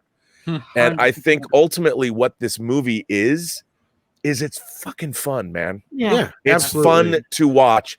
And never once when I'm like, ugh, when I get to it's something that's didactic or beating me over the head with its message. I mean, this has a great message, obviously a very heartwarming moral ending. And I really loved it. And again, if you didn't quite get it, the end credits just continued to put a smile on my face. The only thing that the end credits are missing is right after the guitar bit is Death knocking on the window. That's the only thing it was missing. There. Oh yeah. I mean, and I'm like, especially now, I think, you know, people say that sometimes you get you get what you deserve. I think we all kind of deserve this movie. And if you sit back, I mean, it is Bill and Ted after all. It's not War and Peace. It's Bill and Ted. And to have a Bill and Ted movie that's this fun and this satisfying, and to get it now, it's pretty spectacular. I wished I would have got a hold of Ed though and been like, Ed, you got to add a scene real quick at the end with Death going, "Come on, I've got to go. My show's on in 10 minutes," or something like that. I've got to get back. But yeah, the whole thing with it was I didn't mind the character shift or whatever, making it a daughter, because obviously Kelly is his real life daughter. Real life daughter. Homage, as I brought up before. I just felt like they needed somebody a little stronger actor wise, and that's the best part. Is when we're complaining about here is not the fact that she's a girl, is that the fact that she's not strong enough for the part, we think. But overall, I think the film pays homage to George Carlin so beautifully that I can overlook that part. Agreed. And that was my thing, is I don't think she added anything to the film, but I also don't think she really took anything away from it. No, I do like her bits absolutely though not. with her mother though. Those were some of those bits were funny, and the surprise character. Yeah. Oh, I loved that. That was great. That not dislike the character at all. And she gave me one of the bigger laughs of the film, because one of my new favorite characters in the film is, of course, Dennis Caleb McCoy. I forgot that was his full name. I have a name. Is that a robot in hell? Yeah, that's definitely a robot in hell. Just being so awkward. I think because like everybody pretty much got like a counterpart character, like a new character that sort of is an echo, not even a counterpart, but an echo of what the characters were in the previous film. Right, because he could be almost Grim Reaper Jr., but he's not. Yeah, but I like that because Death has matured. Death has had an arc. He's somewhat different than what we saw him. But one of the most fun parts about Death and Bogus Journey was just how much of a drip he kind of was. The guy tagging along and the sort of loser guy. What about me? I made the wigs. Exactly. So I think to me, Dennis filled that humor niche, which I enjoyed too. I really liked him. Dennis' character made the movie. To me, Bill and Ted 3 felt like 3 movies. You had your remake in quotations of Excellent Adventure with the daughters. They're on that journey. Then you have their Bogus Journey again once you get to hell. Then you have something completely different with Bill and Ted trying to find the song. And people say that sounds lame. Use it remake. No, it's awesome. Like it's really works because everybody, like Back to the Future 2 retells the end of Back to the Future 1. Like half the movie is retelling the first movie, but it's literally from a different perspective. And it's done so well, and it's what makes it unique compared to something like a part 3 that's just whatever. But this one does that so well, and it's unlike anyone that talks about time travel movies. I think Bill and Ted should always be in the conversation. Yeah, it's humorous. It's not like hard sci-fi, but it works. I think Bill and Ted today, when you have stuff like Avengers Endgame that sucks the fun out of time travel and some of like a tangible understanding of it, Bill and Ted keeps that in, because when you watch Endgame, you're like, how does this work? What do they, you get it, but there are too many loopholes. Bill and Ted is just straight up like time and space. Basically, you dial a number and it'll take you to a place in history. Like that's it. Like that's how the idea works. Like that's it. It's like punching in coordinates. Time has coordinates the same way that absolutely, and people understand that. Like it's easy to understand. You're right, Jeff. It's actually, funnily enough, that's not dissimilar to Michael Crichton's very science-heavy justification for time travel and timeline, which was a lesser read Michael Crichton work and lesser seen Michael Crichton film. But it's the same idea. If you read Michael Crichton, he's very sci-fi. He's very into the science of what he's writing, but it's the same concept where basically time is a place, time is a location, points in time are locations the same way that geographical ones are. So it's kind of interesting that it actually uses the same principles as a very sciencey based time travel work. It's funny you said sciencey just as I bring up the Grim Reaper, but I gotta say, I mean, this was my favorite character from Bogus Journey. And I was so upset when rumors came around that he wasn't going to be in the movie, and I checked with Ed, and he's like, that's bullshit. Yes. He's in the movie. And he is a good portion of the movie, the last, like, say, almost 20, 30 minutes of the film. Yeah. And he has one of the best bits. I gotta say, one of the great parts, you actually see it briefly in the trailers, but right when they come see him and he's hitting the tetherball, I'm like, it's gonna swing around and get him in the back of the head, and it did. There were just a few moments like that actually where it's like, this is exactly what I want, them to do or say or have happen, and it did. That to me what makes it feel like Bill and Ted is when, and that's why you go over what Jeff said too. Is there's an element, the parts that are reminiscent of Excellent Adventure and Bogus Journey, and the narrative parts are not rehashes or redos. It's a perfect sequel because it gives you something new while honoring the source. And so many sequels struggle to find that balance of telling a new story while being faithful to the old one. And this one is it's not afraid to call back to the old ones. It's not afraid to be what the first two were, while also paving the way to tell a new story. Yeah, and they also add more to the ridiculousness. I like how they kind of answer back to all the end credit stuff that they weren't too happy about, Ed and Chris, with this scene specifically, where they add more to the whole legacy between what happened. And it's like, you tried to steal the name Wild Stallions. I was Wild Stallions. That whole bit, it just because the whole thing of him going off on the solo career and stuff like that was covered in the end of the last film. And they do mention all that stuff. Even the playing of the Grand Canyon and all that kind of stuff is addressed, and I love that part of it. Is that nothing is left out. Even though they were written into corners with that, they still managed to find a way out and make it believable. And again, like I said, you could just see it as this was it. This was the moment that Rufus was talking about from the very start. It plays out perfectly, and it reaches a plateau where, like you guys said, it's a very emotional plateau. And I mean, I don't know how it affected Andre not being a huge fan of the original films, or being American and whatnot, as far as that part goes. But I'm sure it affected him a little bit with the family aspect. But overall, aspected, absolutely. I was gonna say, you've been real quiet, but I just really kind of want to get some of your feelings as far as your likes and dislikes. I mean, we kind of got everybody else's takes a little bit, but yours. Yeah, absolutely. The family aspect, that was my absolute favorite aspect of the movie. This was a real heartwarming thing. And as a father myself, father of both a boy and a girl, that really hit home with me. And it's so nice to see after Hollywood is so anti-fathers. And you have that it's somewhat in culture as well, and this goes right in the face of that, and that's nice. On top of that, in terms of characters, it was so nice to see so many characters return, the woman from what's her name, Melanie or something, Missy, yeah, who's now married, yeah. Oh, that was fun. Who's now married Deacon, so yeah, that was awesome. And also the music was pretty cool, the one that they played in the wedding. I'd be very happy to have that in my wedding. Just saying. And also that robot was pretty cool. Yeah, Dennis is best. Yeah, but he was awesome, especially when he was getting beaten up and he was ow, ow. So yeah, I don't really have any dislikes.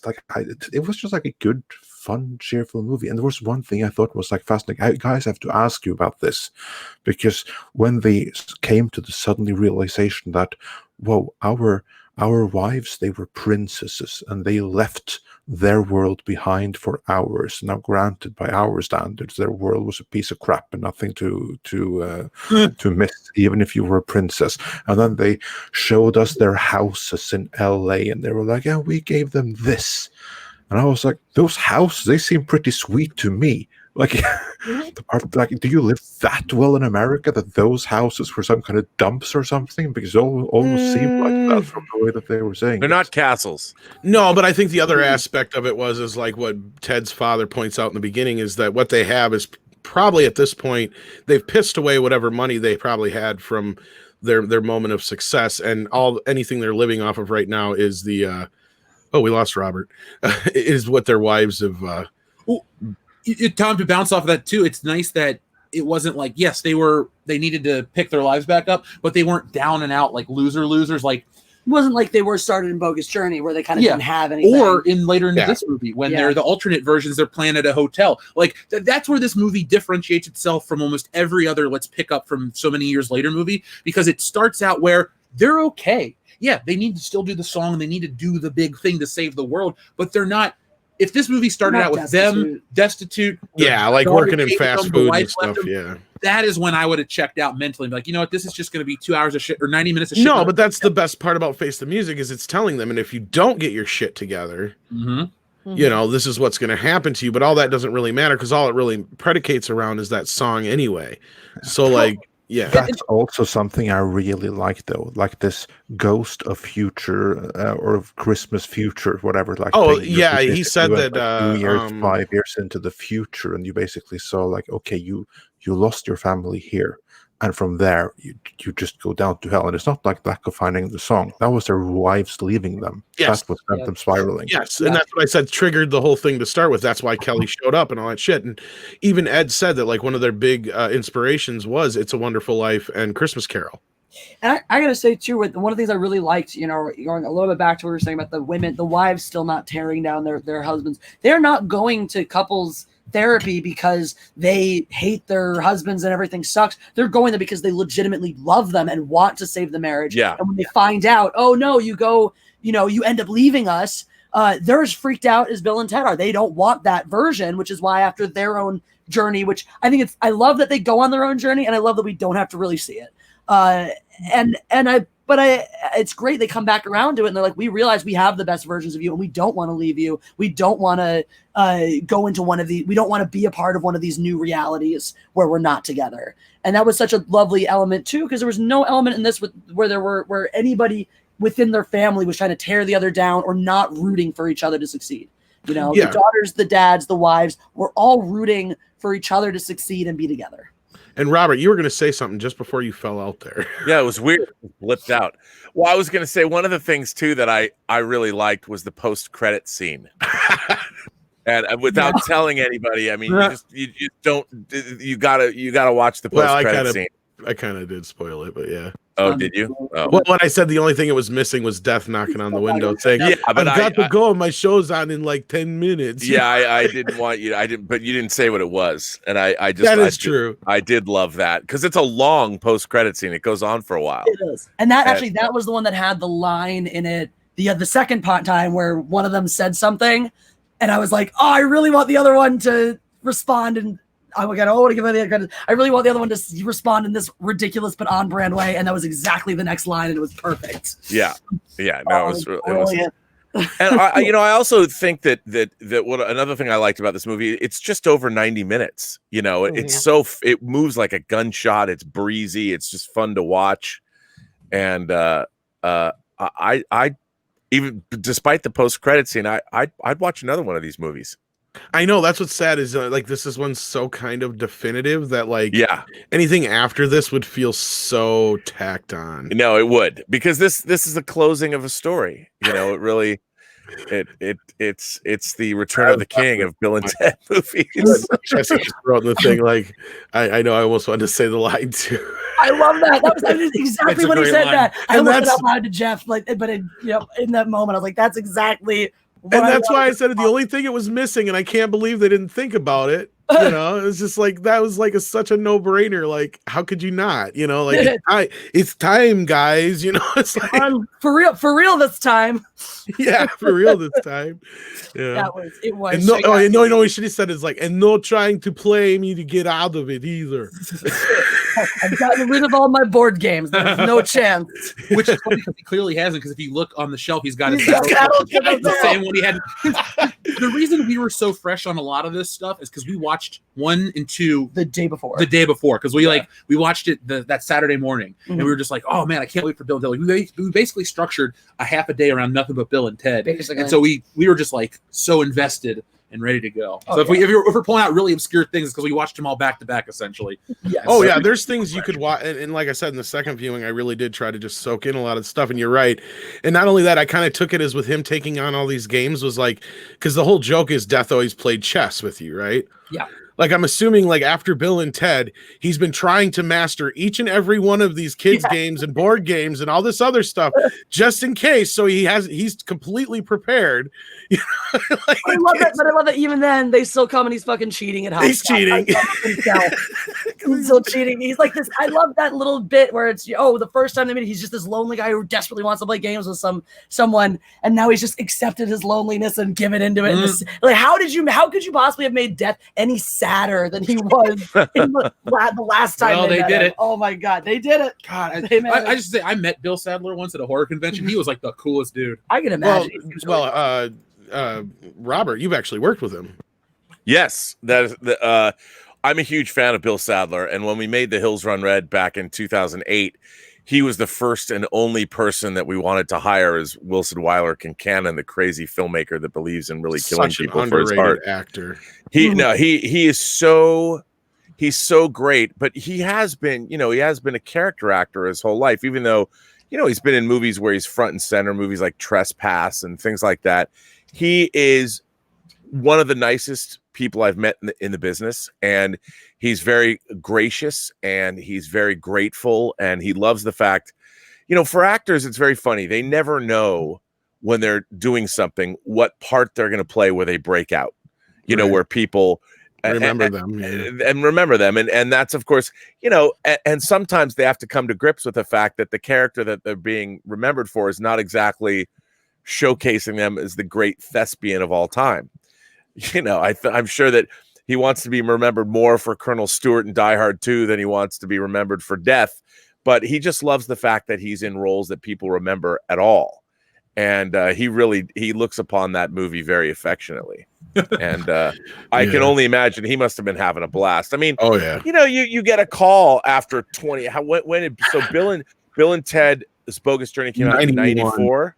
91. 91. Oh, that's right, because Bill and Ted came out and it was sitting on a shelf. So 91, it's 29 years, and he gets to play this character again. I mean, for any actor, it has to be delightful. Well, he kind of created this character. I'm sure you're aware of it, that this is actually a character he created on for a comedy show. Right. Yeah. Skit. And it was Death, but it was like the same basic concept. He's just, this, well, what about me? Right. He's just got this job, he's a dude that has a job. My job is death. I can't help it. I mean, it's not me. Yeah. And he even played it again on Tales from the Crypt, which was amazing. He's the first episodes. Yeah, it was amazing. Now, Tom, one thing I want to add before we go too deep into other stuff is like just the looks of the actors. I thought Alex Winter aged incredibly well. Keanu Reeves looks like Keanu Reeves, so that's awesome. And like all the people that came back, you ever watch a movie where you're like, oh man, so and so aged so poorly, I can't even believe it's him. Like the actors have all been lucky enough to look relatively close to what they looked like 27 28 years ago, so there's even a less of a disconnect and less of a, like, for example, if they made a new Ghostbusters with Bill Murray does not look anything like he used to back in the day. Now obviously it's a longer time frame, but still, oddly, we're getting one of those. I know, but I'm talking is like here's the difference between Ghostbusters Afterlife and a film like Bill and Ted 3. Bill and Ted 3 is about Bill and Ted. Ghostbusters is about the franchise, the property of Ghostbusters. It's an incorporation in the world, and it's just other people. You can never do a Bill and Ted film that's not about Bill and Ted. You can sadly do Ghostbusters without the actual Ghostbusters. The real Ghostbusters is the cartoon. But my point is, like, we even actually had the debate earlier, Jesse and I, who actually aged better, Alex Winter or Keanu Reeves. I actually sided on Alex Winter because his voice is so similar. Like, it's I don't know. He just looks better, like, from age wise. I think that was the only thing that took you out of it a little, is that Keanu Reeves sounds very different. I can buy the face. It's very youthful, but his voice is just. Once you got into the movie, you didn't notice as much, But he doesn't do the higher pitched Ted voice like he used to. Yeah, but he's also playing a different kind of Ted here too. True. Yeah. True. It didn't bother me. It was the first time he spoke, I was like, whoa. And then I think it really speaks to like that first, not the first scene, but like that first scene when they get back from the wedding, and he's like, the guy at the music shop offered me $6,500 for the Les Paul, and I think I'm going to take it. Like you can tell Ted's the one who's ready to give up, and that's like the moment that sparks everything into action, because at that moment he decides that my wife is more important to me than this band. And that's when Kelly shows up, just like when Rufus showed up in the first film when their separation was imminent. Same thing in the second film with the whole thing with the death thing, but like that was a little bit different circumstances. But still, I love how it played into that. And I think you're right. I don't think you could ever remake Bill and Ted. No, I just don't. Ooh, Bill and Ted lives in this really weird but great place because, like I said a minute ago, this is a movie for the fans of Bill and Ted. Will it suffer because of that? Sure, because it won't have the broader appeal. But I think this will be one of those movies where people, because with the way everything's going, I've seen an increase in like older movies and physical release. So this, I'm pretty sure I would guarantee this will get a nice release down the road with all of them packaged. And I think this is one of those movies where, like Mecca, you brought up finding the first Bill and Ted on tape. I think this is one of those movies where people will find it later too, and it'll stick around a lot more than even something like The Force Awakens, which was a big event, but nobody talks about it in a positive way anymore because everyone saw what it was. This is the purest form of fan service, and I'm using quotations because it doesn't exist for It's not pandering fan service. Yeah, it's not pandering. Thank you. That's a short way of saying it. It's not pandering in the slightest bit. Well, no, and I think you. Oh, go ahead, Robert. Well, one of the great things about this movie is, if this movie were made at a studio, they would say that Bill and Ted have to be second fiddle to their daughters, that the Bill and Ted characters should be diminished because we need to appeal to new younger audiences. They probably wouldn't want Willem Sadler either. Yeah. Where and that's what The Force Awakens did wrongly. And when you see all of these franchises that are coming back, we talked about T2, but whether you're talking about Cobra Kai or whether you're talking about Bill and Ted or whether you're talking about Rocky with Creed, and Creed was a movie that put Sylvester Stallone in a secondary position, but he still was given a great role. One of I think the most egregious problems with Force Awakens is it does not take its classic characters. It does not pay them the same kind of reverence or give them the kind of roles that these movies do. Well, like Cobra Kai, yeah. And I think Switch. What's that? When you bring up the Star Wars and the Rocky and all that stuff, I think it's interesting too because Rocky has a role to fall into as the Mick character, right? But the Star Wars characters don't, because the weird thing about Star Wars is everyone wants to call it the Skywalker saga and this and that, but it's really Star Wars about a handful of people, the original trilogy at least. It's a handful of people, and the only mentor character does bite the bullet. And like trying to force Han Solo into that role doesn't work because Obi-Wan and Luke have some kind of relationship. He talks about he's a crazy old man. They've definitely run into each other. He even knows he's a good pilot and stuff. So they have a history that's talked about. Han Solo and Rey don't. She's just like there randomly. And they missed that with Rey and Luke. That was the thing is Luke could have fell into the Obi-Wan role with that character, and they fucked it up. Sorry, but we're still is that at the end of Return of the Jedi, the galaxy is in a position of turmoil. There's a whole power vacuum. So our characters should have then spent the next 30 years putting the galaxy back together. Right, I agree. And so they're in a position where they've built this new government. Is it going to succeed or is it going to fail?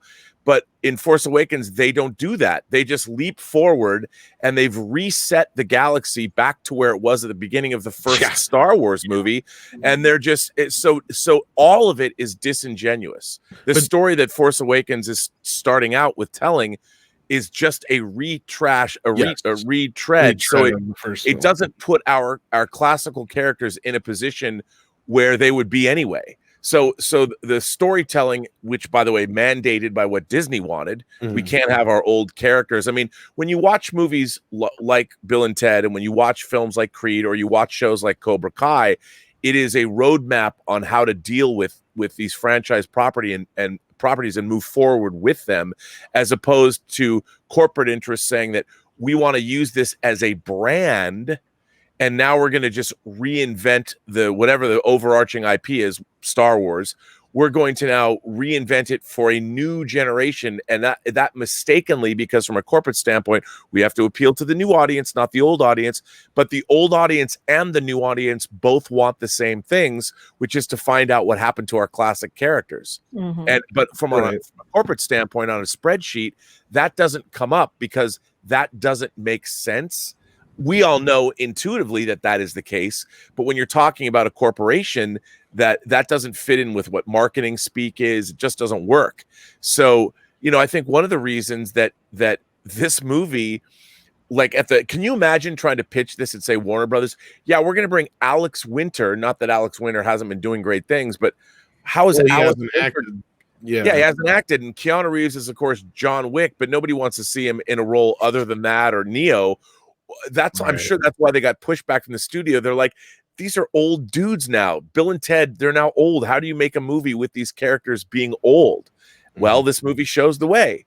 And it once again, the kind of thinking that you get at corporately held entertainment companies, they would never have allowed this movie to be made because it's contrary to everything that you know as a corporation in terms of how you do business.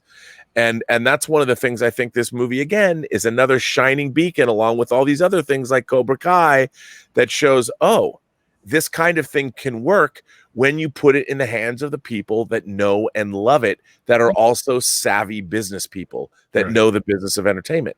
And I think that's how this movie really is. And it's going to be interesting to see will this movie bring in new audience members? And I think that they will. I think it will. I think young people will watch this that have never seen the first 2 Bill and Ted movies and will enjoy it. I think that's an interesting point, because I think with this, the benefit of this that The Force Awakens lost was that ability for the parents to bring in their kids to this. And like you said, it may turn on a whole new audience. And Jeff, was that pretty much the point you were going to make, or was there something else you were going to? I'm sorry, could you re-asking that again? Well, you were jumping off on something there when we kind of disrupted, but I didn't know if that was the same point you were going to make, we got to in the end, but. Yeah, definitely. It's the same point, man. I wanted to say something too that I don't think we've touched on. This is, just a nice spoiler moment too. But one of the things I loved about the film was they brought Missy back and they went with the joke they made in Bogus Journey. Sort of, kind of, in a weird way, right? Because that was the line in Bogus Journey was, "Oh, she's gonna marry your brother next," and she freaking does. Well, it was gonna, maybe she'll marry you. Yeah, then you'll be your own stepdad. Right, it was that. So he's still his own stepdad. But it's because he married the other son, not Ted. Yeah. I think that's what I think. Like right when I don't know if it was right before you started watching the movie. I said that I was like, wouldn't it be great if he marries? She should be marrying his little brother, and she effing is, and it's perfect. It's incredible. And for anybody who wants to say anything, she was just engaged to Denamalo. They never said they got married, so maybe they just fell apart. You never know. And it sounds like they're almost welcoming her back to the family in that beginning part, except for the dad. He's so upset. Ted's dad is such a great unsung hero of this franchise in general. And he turns around though nicely in this one. That's what I like too, because I liked that, at the end of the first one, he has that moment of respect for his son of, oh, he's not a total, idiot. I don't have to send him off to military school, but we easily see that after all this time with things not panning out, him going back to the same curmudgeon that he was before. And I thought that also made, because you have that moment in the first one of him seeing his face and seeing him softening to his son, but you don't really have a reconciliation, a catharsis between them. And so it was nice. That was like my favorite scene, I think, was when everyone kind of gets together in hell. It goes into what Andre said about family and family being so important. That was almost like the resolution before the resolution, It was the micro resolution of the immediate characters before the larger action. And it was such a great moment of this bonding, and to go into that too, because it's something about these films that it's family, but it's family, the family you have and the family you choose. And I think it's great they do both, because so many things we see, it's like reject the family you choose in favor of the family you have, or reject the family you have in favor of the family you choose. And this one's both. Bill and Ted their families are the to them, family is family. It doesn't matter, because that's kind of the whole part of the joke, I think, with it. Missy, I mean mom. And I think they all still call her that too, if I'm not mistaken. Exactly. And then by the end of the movie, Mozart's family too, and so is Jimi Hendrix. And that to me is where so you have this micro, resolution of all us and our family, what family means to us, and then creating this whole global family. It was just such an important message for right now. Yes. Too. I mean, that was, I straight up cried. I turned to Jeff. I was like, I'm not crying. You're crying. I wasn't actually, but my eyeballs are sweating. Well, the thing is, I looked at this movie as this movie is what the song is in their world. This is the movie that can unite people, because I'm looking at shit on Twitter because I posted, hey, we're going to review this, on the show tonight. And everyone's like, I'm going to pass. It's this, it's that. It's like, you're so wrong. Why are we're you not cutting yourself like you off said, to something? Tom, we're not being paid for this. This is an honest review. There's nothing. We don't benefit outside of we saw the movie and to tell people about it. And that's the truth. It's nothing. I think Disney has conditioned people to be worried about franchises, and rightly so, because a lot. Ghostbusters and so many other franchises screw it up, but this is the one that I don't think deserves to suffer because of the transgressions of other films. This is the one that's going to fix shit. So if everyone out there took a chance on it and you're not going to regret it, more movies like this will get made. And this is what everyone in the fandom menace and all these communities are wanting. If you're going to make more films in a series, you want it to be true to what it is. And this is true to what it is. And it's always been. And thankfully, you have people that want it to be. And that's why it will, live on. I think we're going to get more movies like this also in the post-beer bug world, because I don't think people are going to go back to us the way that they were in a long time. That's Excellent. just my opinion. But one consequence of that is that these huge, massive blockbuster movies that require close to 1 billion or Tenet numbers on the worldwide box office, we're going to get fewer of them. Instead, we're going to get movies that are scaled to be profitable on streaming. Well, I let's be clear, this totally is agree only with $20 you. million budget for this And movie, by which that, sounds like a lot, but it's not. And by that, I have a request for any studio listening. We've been talking about Creed and Creed 2. Give me my Go spin-off movie, because after Creed 2, a movie I love, that's the movie I wanted to see. The story of Ivan Drago and his son. That was like the heart of that movie for me. Oh God, that's why I love Creed 2 more than I do. I mean, I do love Creed. Don't get me wrong, but I still like, Creed 2 for me hit it home even more so by building up that story. The best moment in that entire franchise, in my opinion, isn't when Rocky won or anything like that. It was Ivan Drago seeing his son beat up and throwing in the towel because his son. Yeah, and then he tells him it's okay. Yeah, that was the best thing in the entire Rocky franchise, and those two need a movie of their own. And in the post-bigger drug world, with this economy, if this does well, which I think it's going to, because again, it cost nothing, everyone did it by scale, we might get more movies like this, and we all win from it. And that's a great point because, Ivan, I mean, let's face it, Dolph Lundgren's not an Arnold or Sylvester Stallone, to where he's not going to cost as much. But that's the thing. This movie was made for next to nothing. Like I said, $20 million. Now, granted, a lot of that was because Alex Winter didn't get paid, and Keanu Reeves didn't get paid, and the producers didn't get paid, and the director didn't get paid.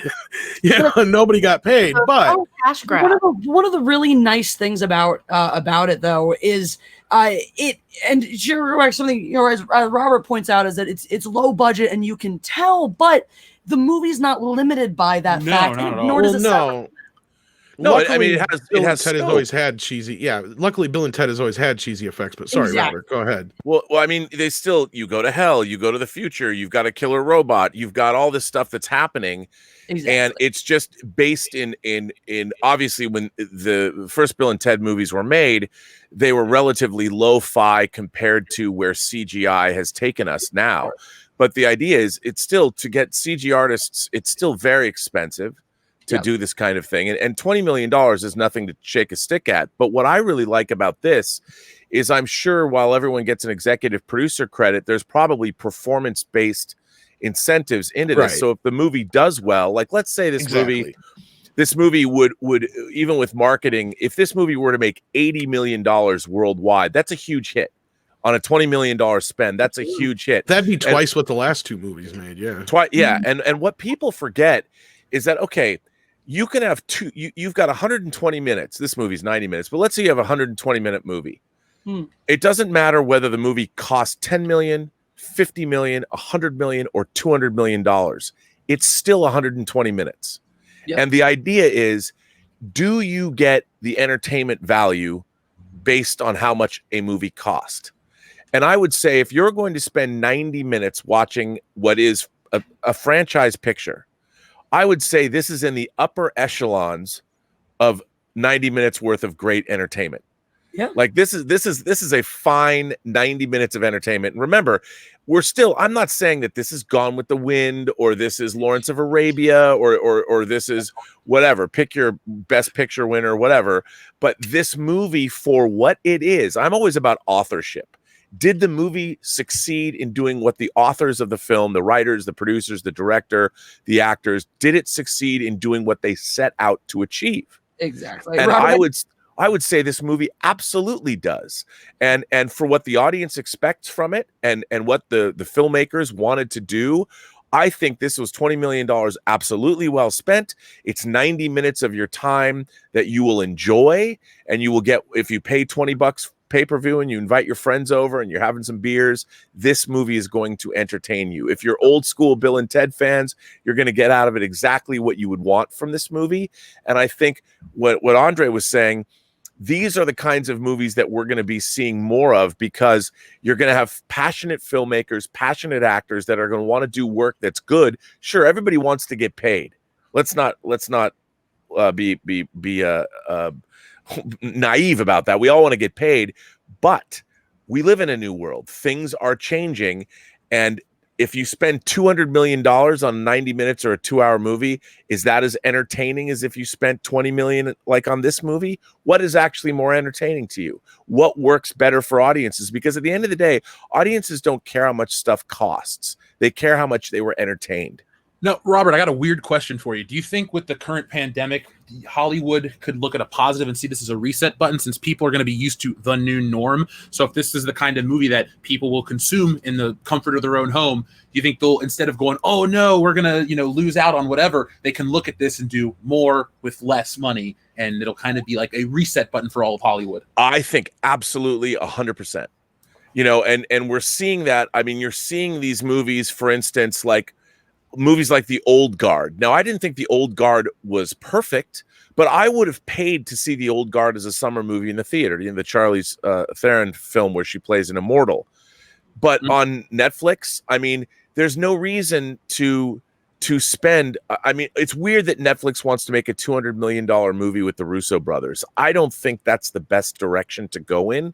I mean, I understand why they want to do it, prestige, or saying they make a $200 million movie, but really you have to think about the fact that how much money do you really have to spend to deliver 2 hours worth of great entertainment? Do you have to spend $200 million? And I don't think that you do. I think what you need, like you always need, you need great stories, well told. That's it. I do think it's hilarious, Robert, that as you're talking specifically about constraints of 120 minutes to make a film, the two masterpieces you referenced are each give or take 1,000 hours long. And that's true. But whether it's, I just meant how the time allotted. Right.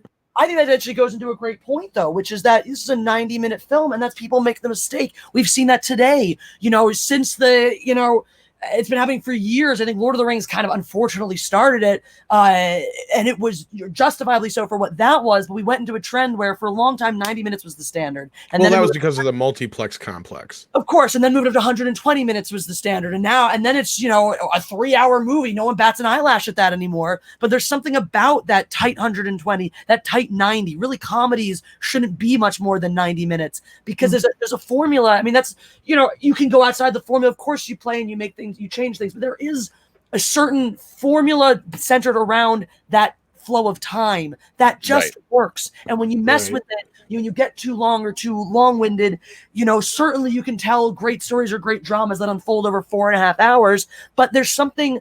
I always talk about filmmakers working in constraints make better movies, and the time constraint is one of them. I think all artists working under a constraint are great. Yes. Like Batman the Animated Series, it's one of the greatest cartoons. They had all the censorship issues from the parent council. Yeah. And you know what? They were able to show violence and do things and make you think about it. Like Hitchcock. Hitchcock makes you think you see shit more that you actually creative. It does. If I have 120 minutes or 150 minutes to tell the Bill and Ted story, how much extraneous fluff am I putting in? How much unnecessary exposition or side adventures am I putting in? That goes back to what I said before, is you could have made this movie 10 minutes longer and I wouldn't have bitched, but then again, it could have been a detriment to the film. Yeah, I think the story has to be, in terms of length, it has to be as long as it needs to be to be effective, and I do think, like, the thing about Lord of the Rings, I think it did set a bad precedent, but the Lord of the Rings books are so dense that it worked.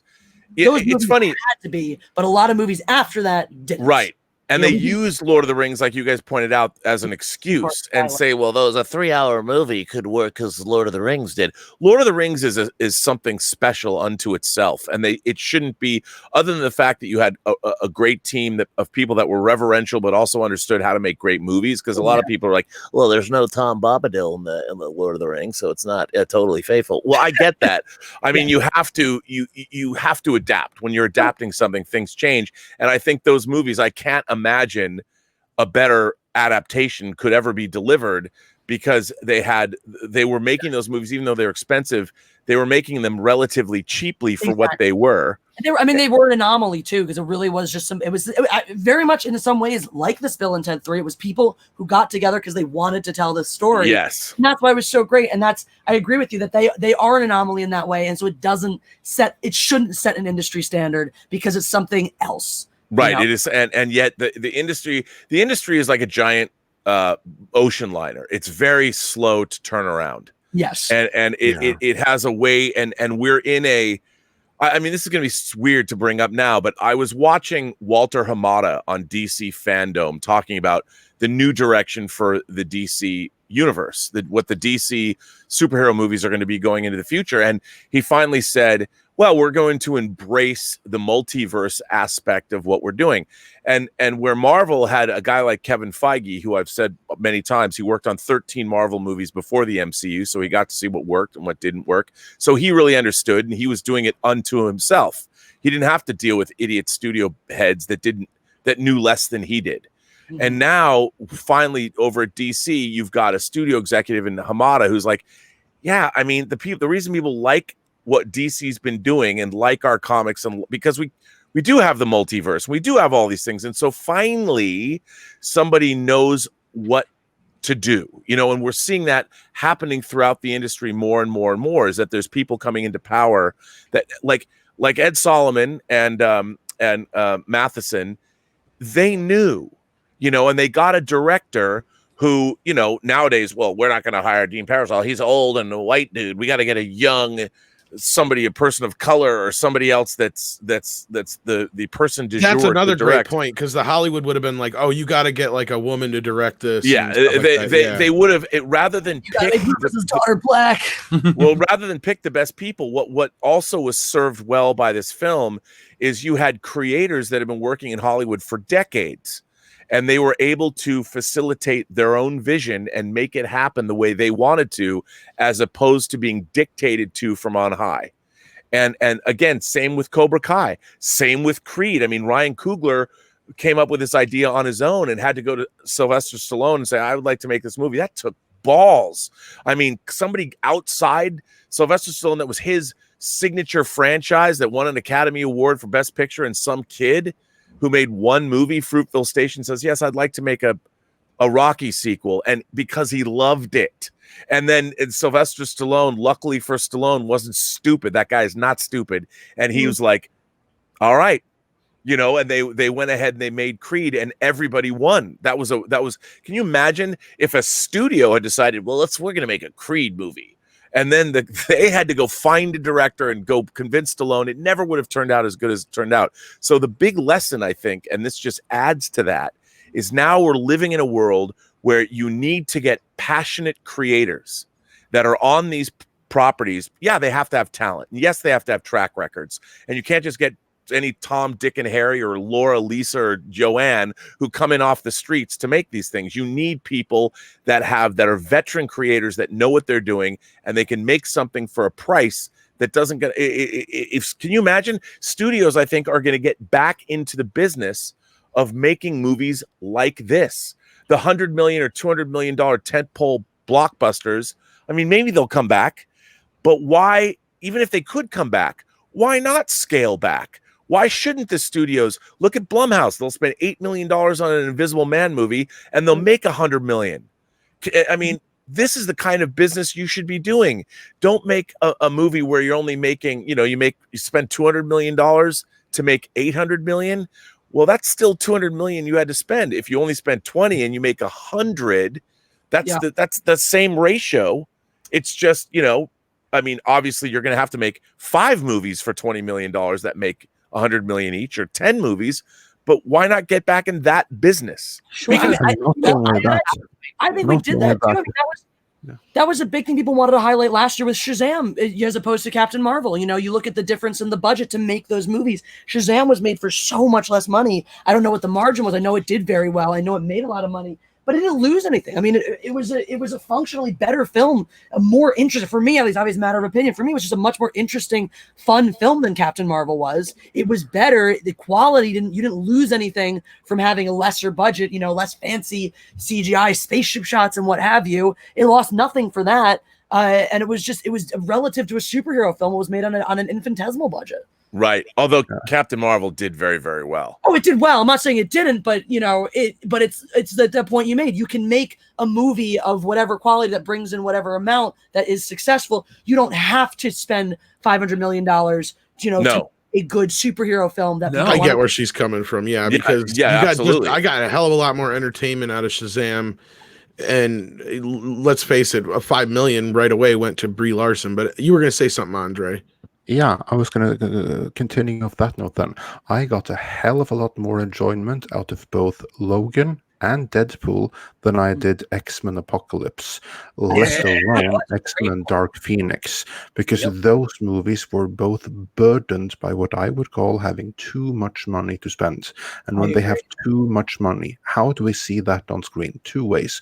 One is that the screen is going to be filled with what I like to call CGI shitstorm, which is when you have like loads of rubble flying from the explosions and cosmic rays from the skies or whatever. So that's one thing that I'm very happy to do without. And the other thing I'm happy to do without is that any movie that is so expensive, they have to bring in 4-quadrant audiences, meaning they have to be tame, they have to be by the numbers, they have to be pretty cookie cutter so you don't offend anyone. And that way you don't get the Deadpools and you don't get the Logans. They could only be made because they were low budget movies relative to other things. Same with Dread, my favorite comic book movie of all time. It cost like less than 30 million to make, and sadly it was marketed like crap, so it's still bombed. But that's neither here nor there. What a great movie that is, though. Yeah, amazing movie. And that's kind of like the point that if you look back at the absolute best of the comic book movie genre, the best ones aren't the most expensive ones. It's the cheapest ones. But the ones with passion and that took risk. Yeah, of course you have like some super expensive ones, but what I mean is like for every Avengers Endgame, you're going to have like 2 or 3 Deadpools because like the huge ones are that rare to be universally beloved. Well, and I always go back to one thing that I hope that we're going to get more of is that if we reduce the budget, so absolutely defund Hollywood, because then they can afford to take a risk. Hashtag defund Hollywood. There you go. Better than that would do us a lot more good. But actually, I think Bill and Ted 3 too. It pushes towards that thing that I've been saying. People are, well, what's Hollywood? How's Hollywood going to course correct? What are they going to do about it? How are they going to fix this problem of this, creativity drought and more money than substance and all of this stuff? They are not. It's going to be, the independent producers, the people who a lot of the crowdfunded projects, the actors, who have the clout and the money and the capability to create the works they wanted themselves. People like Reese Witherspoon going off and starting her own production company, and then smaller, outside of the Hollywood bubble entirely, crowdfunded projects, independent creators. Those are the things, as Hollywood sees those be successful, as Hollywood sees how people respond to those types of films, to a film like a Bill and Ted 3, that is what will affect the course correction, I think. Well, it's going to be really telling to see how this performs. Yeah. I mean, in terms of its pay-per-view, how they think it will, but go ahead, finish first. Well, I mean, I think it's going to be really important because this is a franchise, regardless of what people might think. It is a franchise picture, and it is the culmination. It's the third part of a film. It's coming out 29 years later after the last movie came out. So I think this is the kind of movie. Are people going to shell out over this opening? When is it made available? Tomorrow? Tomorrow, actually. Well, I think technically tonight at midnight. So tonight at midnight. So it's the weekend. We're going to see. It's going to have a Friday, Saturday, Sunday gross, and we're going to be able to get those numbers right away. And it's going to be very. It is going to be shown in some theaters as well. Yeah, Alamo Draft House has been playing it, and I know they. And there is like 3 or 4 local theaters here that have it. But yeah, sorry, Mecca, go ahead. Yeah, it'll be interesting to see how it goes. I mean, I hope this movie has a big weekend because this is the beginning. We're seeing the future in front of us this weekend with this movie. Future. Dude. Well, to jump off real quick on the whole point about, I mean, look, I feel like you said, Robert, I think you got a great point. A movie should be budgeted to its needs and no further. And at the same time, I feel like there's, like I always bring back Jaws as the prime example because it's one of my favorite films of all time. Plus the fact that all the limitations that Spielberg had to work with made that film infinitely better. like, and in so many ways. So I like, you know, the mother of invention kind of thing. I think we need a revolution of that in Hollywood. And I think that will bring in the creative people.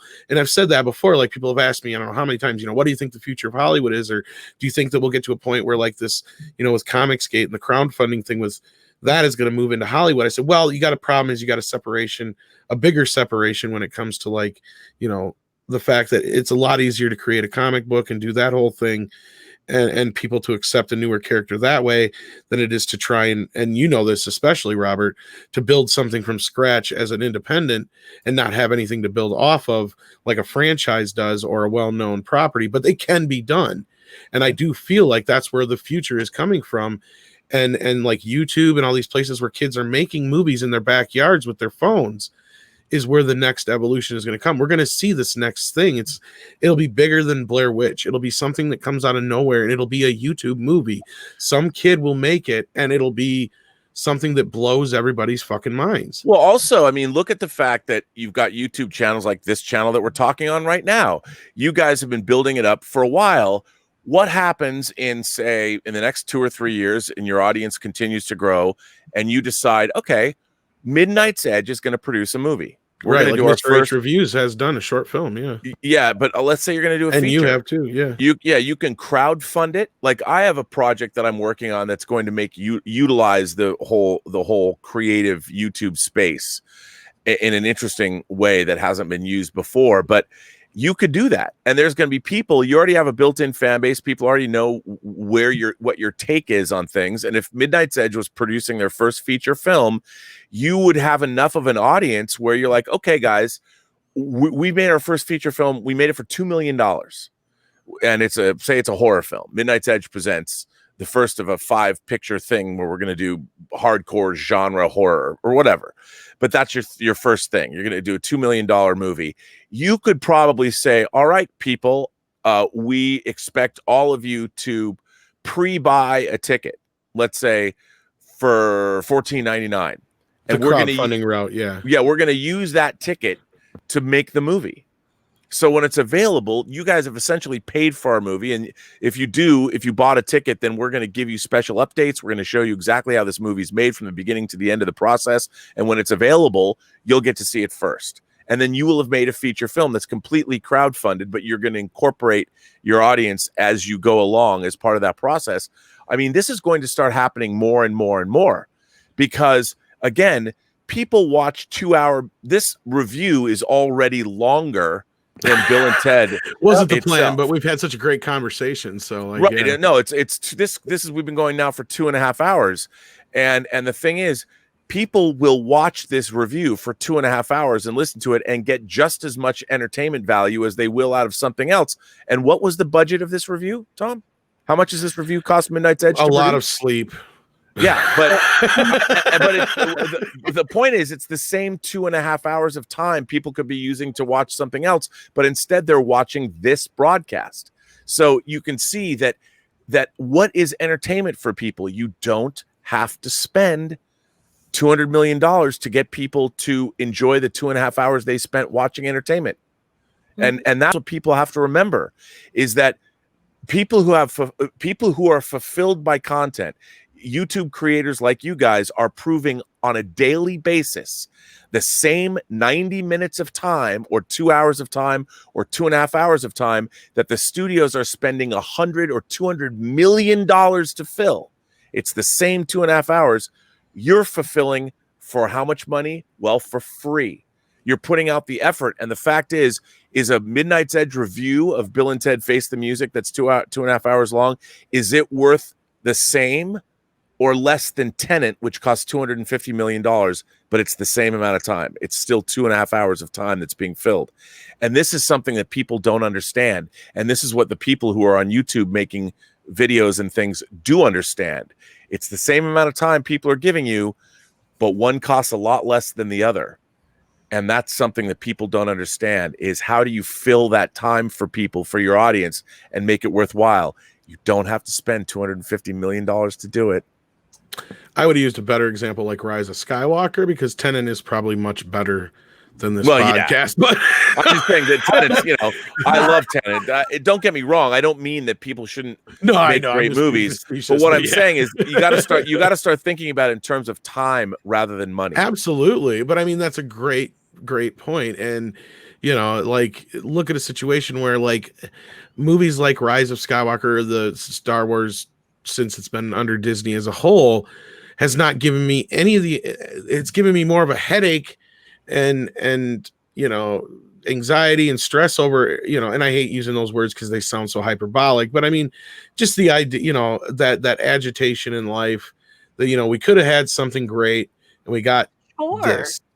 They're chores. I mean, it's almost a chore at that point. Yeah, for some of these properties, and you're basically, look at Star Trek, for example. Even how much of a headache is it for us to sit through those Star Trek episodes where they're spending $9 million an episode, and none of the fans, like, not the fans, like, even the people who like it aren't really getting entertained by it. They're getting their little agenda and they're getting their echo chamber of, you know, diversity. Good, okay, I could just say that, and you don't need to spend. Right, you got a point there, Mecca, because if the show was actually enough, like Robert's saying, if it was enough to fulfill them and satisfy them, they wouldn't feel the need to have to go out and defend it and fill their life full of drama with us in the process of it all. Yeah, it's like they have to attack somebody to justify liking it. And, you know, if you don't like Bill and Ted, cool, that's on you. That's fine. That's not going to hurt my enjoyment of it one bit. I really enjoyed this movie, and I, you know, even at a $25 price tag, you know, what if I maybe waited if I didn't do YouTube? I probably would have waited if I didn't do YouTube. But if a lot of people were talking it up and saying, yes, it's not woke, yes, it's going to hit these notes, then that's enough to kind of get you to spend the ticket price. And if you do it at your house and you have 4 or 5 of your buddies come over or whatever, you sit down to watch this, you grew up with Bill and Ted, maybe you've got your own kids watching, you sit down in a room, is that not worth $25? Mm-hmm. I mean, I go out to a movie theater here, it's $20 to go to the ArcLight per ticket, and if I take the 2 girls and Elizabeth, that's $80, and that's just to walk in the door. Yeah. And the upside is, you know what? If you watch it with a friend or whatever, you don't like it, whatever. We don't get anything for it, or we'd have a link. Like, that's the other point to go back to if we were getting something out of this. Like, if there was any way, shape, or form we were promoting this, not only would you see the paid promotion thing, Andre, I'm sure you could pick up on this and verify this for me. We'd have a link and all that stuff to show that we're promoting it correctly and all that kind of crap. Absolutely. We would say right up the front that this video is sponsored by who, and we have to. It's not like if we want to or anything like that, we have to. So yeah, some of those channels give like positive reviews to a lot of stuff for everything, who get like little swag bags and stuff. But we don't get any of that. I wish I would have got I would have loved a swag bag of Bill and Ted. You know how much money I've spent on Bill and Ted over the years? It's just those Bill and Ted dolls that they got out. I mean, they're $400, but come on. Oh, those, the Blitzway ones that are coming. I pre-ordered those. Those look good. Oh, you dirty mother. But you know, let me point something out. Midnight's Edge has given this movie now, and all of the creators you've interviewed, Ed Solomon, this is going to be almost a 3-hour review. They're getting that for free. And everybody who bitches and moans and complains about every creator on YouTube and talking about demonetization or whatever, this film is going to absolutely benefit by the goodwill that we're all giving it right now. And people are going to watch this review, and they're getting it for free. And Andre truly doesn't give a shit. Like, he honestly doesn't. Like, this was more of an afterthought for him than anything. Like, if you've noticed, he has not said much. I mean, I'm sure you can speak for yourself, Andre. So yeah, absolutely. But here's like the thing: you can tell the things that I'm passionate about. Like, for instance, Chuck Dixon, he wrote Conan. You can like just listen to like the interview that we had with him, or stuff like this. But at the same time, this is like my point of view, that it can't all be things that I am into. I know everyone else is into Bill and Ted. I think it's fine, but Tom is passionate about that. So who am I to stop great content from being made just because I'm not completely passionate about it myself? Tom has that passion. He can carry through with this, and Midnight Edge is going to be the platform, because that's what we want to do first and foremost. Like, Midnight's Edge started out celebrating the darker side of comics, because that was like a niche that Kevin and myself figured that no one else is really covering this, so let's do that. Let's share our love and knowledge about these comics. I mean, that's where even the name comes from. It's from Marvel Knights and Midnight Suns splashed together. That's where it comes from. And then, of course, it got into production and stuff like that, and then the wokeness wave hit, and it kind of like went away from what we started out as. But we cover basically more genre entertainment in general, not just the darker stuff. But I mean, and that's the thing. Let's not tour anybody with Bill and Ted saying, "Oh, it's a kids movie," because it is very lighthearted. But I think that's part of the great part about the humor is that it's never been mean spirited or hung up on anything to where there was no need to change the humor. And that was another thing I wanted to point out is we have not had a good comedy in how many fucking years? Like, it's been a while. Wow. And we're getting another. I mean, I wonder if Coming to America is going to be good. Yeah, I hope so. You know? Fingers crossed. But Andre, I'm sorry, you were going to finish a point there. My bad. Yeah, no. Point is basically like in terms of like content, I just want us to make the best possible content. And yeah, there are things that you and Rob are into that I don't get, but at the same time, I'm smart enough to realize that just because I don't get it doesn't mean that others out there don't passionately love it. And so I'm not going to block it from. And that's probably a good spot to jump off to, because I'm curious what you guys think. And obviously, this is just a speculation. We're not making any predictions as far as like that should be, taken seriously or anything like that. But considering, the situation we're in here, the film will be in theaters and in streaming. And you brought up Blumhouse earlier, Robert, which I'm glad, because they're a perfect example of this. And I was hearing rumblings for a while, like, because there was a point when they talked about, things were going to back off and theaters might open up again. And this was going to be one of the first big movies to come back into theaters. Like, there were some people like suggesting this might make like $400 million overall. Like, they were talking some crazy high numbers. Do you think that there's a possibility that Bill and Ted could have or still could pull a Halloween and almost outgross the original franchise altogether and then some, mainly just because of the, just all the things that are going for it, despite the pushback from people thinking that it's woke or whatever? And we'll get everybody's take on this, but let's start with Robert real quick. To be honest, I don't know. This is so new in terms of the models that we're dealing with. I will say this. I can only go by my own, how I judged it. This movie surprised me. And it was, like I said early on, it was delightful. I was delighted by this movie more so than I thought I was going to be. And it was surprising. And I think that's what you want from a film. I think once word gets out that people are having a good time with this movie, that it could do some very, very good business, especially now. I mean, with all of the fatigue people have with COVID and where, especially in America, where the election is going. I mean, I think this is just kind of the ointment that America needs to put a smile on our face, because this remembers this was a reminder of a simpler time when Bill and Ted could fill movie theaters and people could enjoy watching them on cable over and over and over again. I mean, and now it's not woke. The agenda of this movie is to entertain and amuse. And isn't it nice that when that's its only job and it succeeds doing it? I think that's fantastic. Right. And that's the only reason I feel like this movie deserves the attention, if anything. Jessie, Jeff, what do you guys think it'll do? How do you think it'll be?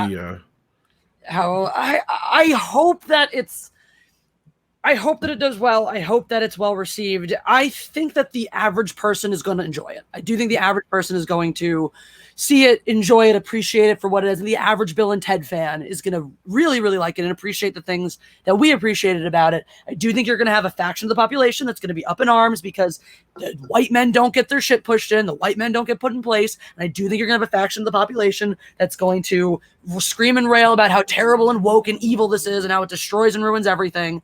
I mean, I actually do think the majority of those people who are going to gripe are going to be people who don't actually see the movie.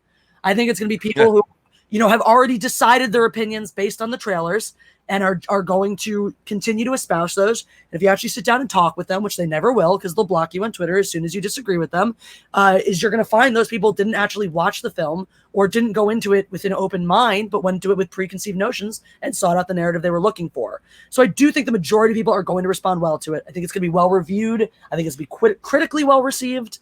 I haven't looked. I don't know. I mean, I said some critical reviews may be floating around already, but I hope it'll be really, I have no concept of monetarily, because this is the first time so far that we're having this. Would have been a big, theatrical release, is really primarily an online release with some theaters, etc. So I don't really know what to think. I don't really know how the whole country is really, it is definitely going to be it's fair. That's a fair answer. Yeah. Don't really, it's hard to see. This is sort of the litmus test. Yeah. Now, to jump off that, I don't want to be negative because I enjoyed this movie. I had a great time. I want it to be a $1 billion film. That'd be funny. But I don't want to be doom and gloom, but I don't think it's going to be that successful, because I think you're going to get cynical critics like your Scott Mendelsons and stuff that are going to be like, it's so old. The thing is, this film's going to get all the criticism that Star Wars and whatever other big owned studio properties that do an egregious, heinous version of what this film did, it's gonna suffer for what they did. It's gonna get shit on, yeah. It's gonna get shit on. And I know that people are like, "Oh, Jeff, I thought you liked it." I love it, but I'm gonna watch this movie probably get dumped on by critics. You're gonna get the younger generation that's like, "What's Bill and Ted?" And then you're gonna get people that, like Jesse brought up, that it doesn't push in the white man shit. You're gonna get a lot of that online. Hopefully, people in our sphere also think it's going to be woke. So really, it's kind of like a lose-lose situation for a lot of the way the film's been marketed, because you can't really win. Hopefully, people in our sphere don't worry about the wokeness because it's not there, and look at some of the the pushback on the film and kind of say, I'm going to support it. The pushback against this kind of this kind of criticism and this kind of marketing, I want to support this thing. So I don't think the movie will be like a Sonic, where Sonic came out, we're like, wow, I can't believe it made so much money. I think pandemic will hurt it big time, but I think a lot of people will just wait later to watch it because school's back in session, things are starting to pick up in certain parts of the country, and sadly, Bill and Ted's going to be an afterthought for a lot of people. Well, I wonder if we will get a latency effect from that, though, where it's, a smaller group of people see it, really like it, appreciate it. Us Bill and Ted fans go out and watch it, love it, start talking it up, telling our friends, etc.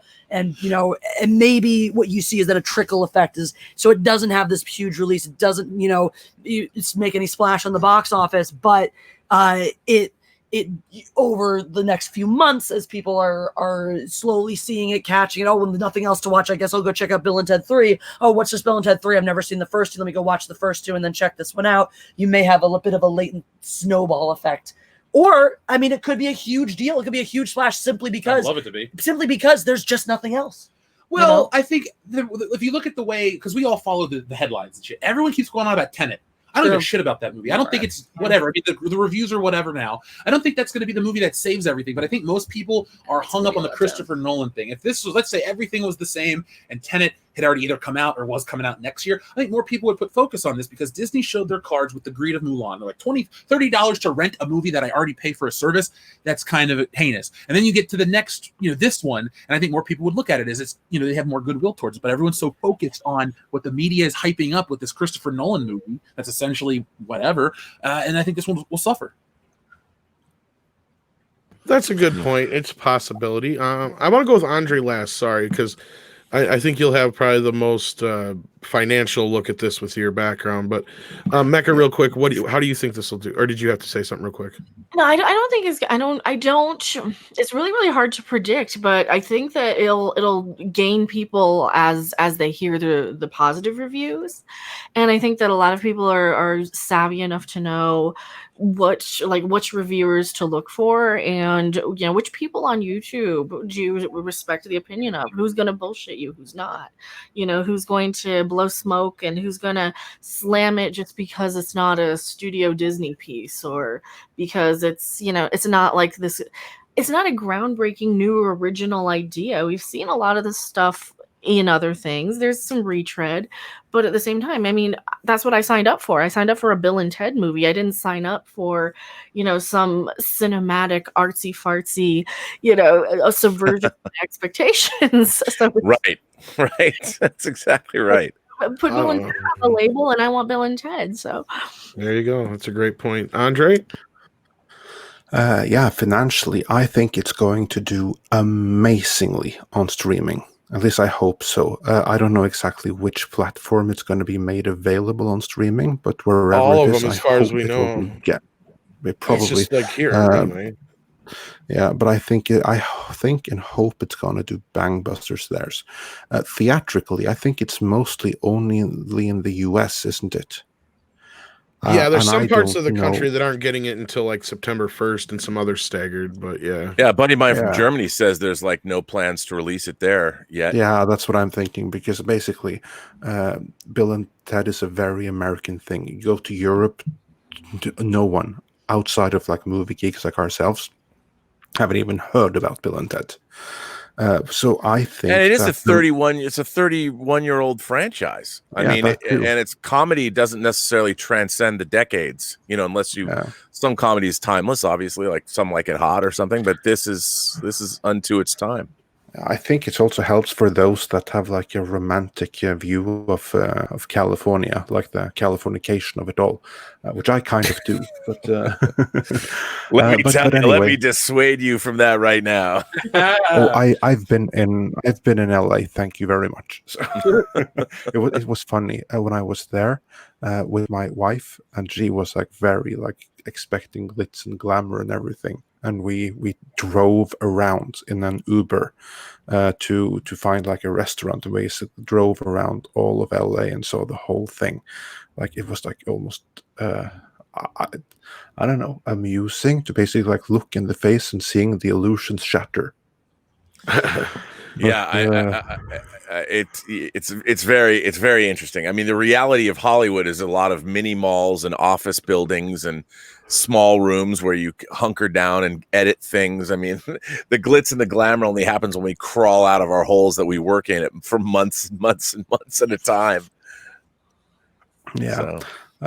Because I just have to say like one little anecdote before I continue with Bill and Ted, because we were up in like this, I think it's like tallest building in LA or something. That's where you can be on the top of the building and like view the entire cityscape and everything. I don't know the name of it, but anyway, we were there, and she was like, "This looks like Mega City 1 in the movie Dread." She was actually, this is what it looks like, both on the ground and the skyline and everything. What a horrible place.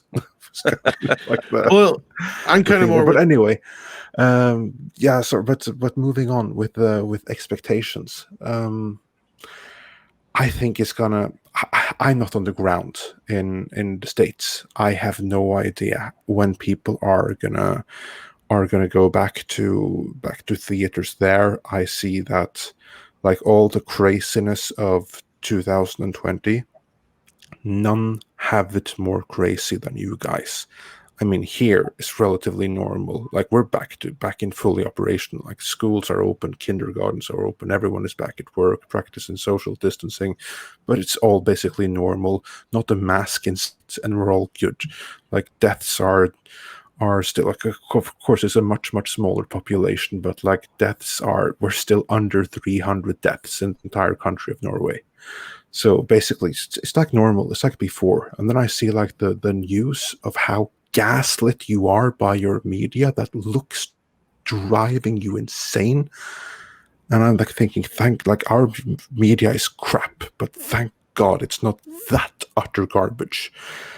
So with all that's going on there, with the riots and everything, and the media gaslighting and trying to drive the population nuts, I don't know how many people are going to go out into theaters. I think it's going to bomb catastrophically. That would be my initial guess. Yeah, I'm not so sure about the theater aspect. I mean, I know like a lot of theaters are doing well enough with what they're doing so far. So with the limited access to stuff. And I know like next week when Tenet opens up, like the one theater that's nearby, the big one that I know of, is having like every screen for that. So like they can distance people out. And that's pretty much what I've said they should do from the start to kind of reboot, the theater going thing if they're going to do it. But no, I think the main thing you point out, Andre, I think is why I think this movie at least be subtly successful, or at least modestly successful, is it doesn't need China. It doesn't need all the overseas money to be profitable. It only costs $20 million. So really, in the end, if it does well enough to where it just, does like 40 million-ish, that means everybody's going to be paid back, or paid at least, and the movie will have pretty much broken even, I bet. Because that's the best part, is it not being a $300 or $300 million, $200 million movie like an Infinity War or something like that, is it doesn't have to triple its budget back. And I don't know how much they've spent on advertising, but I can't imagine it's been a buttload. And to briefly mention Tenet, like Jeff, that's a movie that I honestly don't even care too much about. I'll try to see it over the course of next week and let you know then, because it opened here yesterday.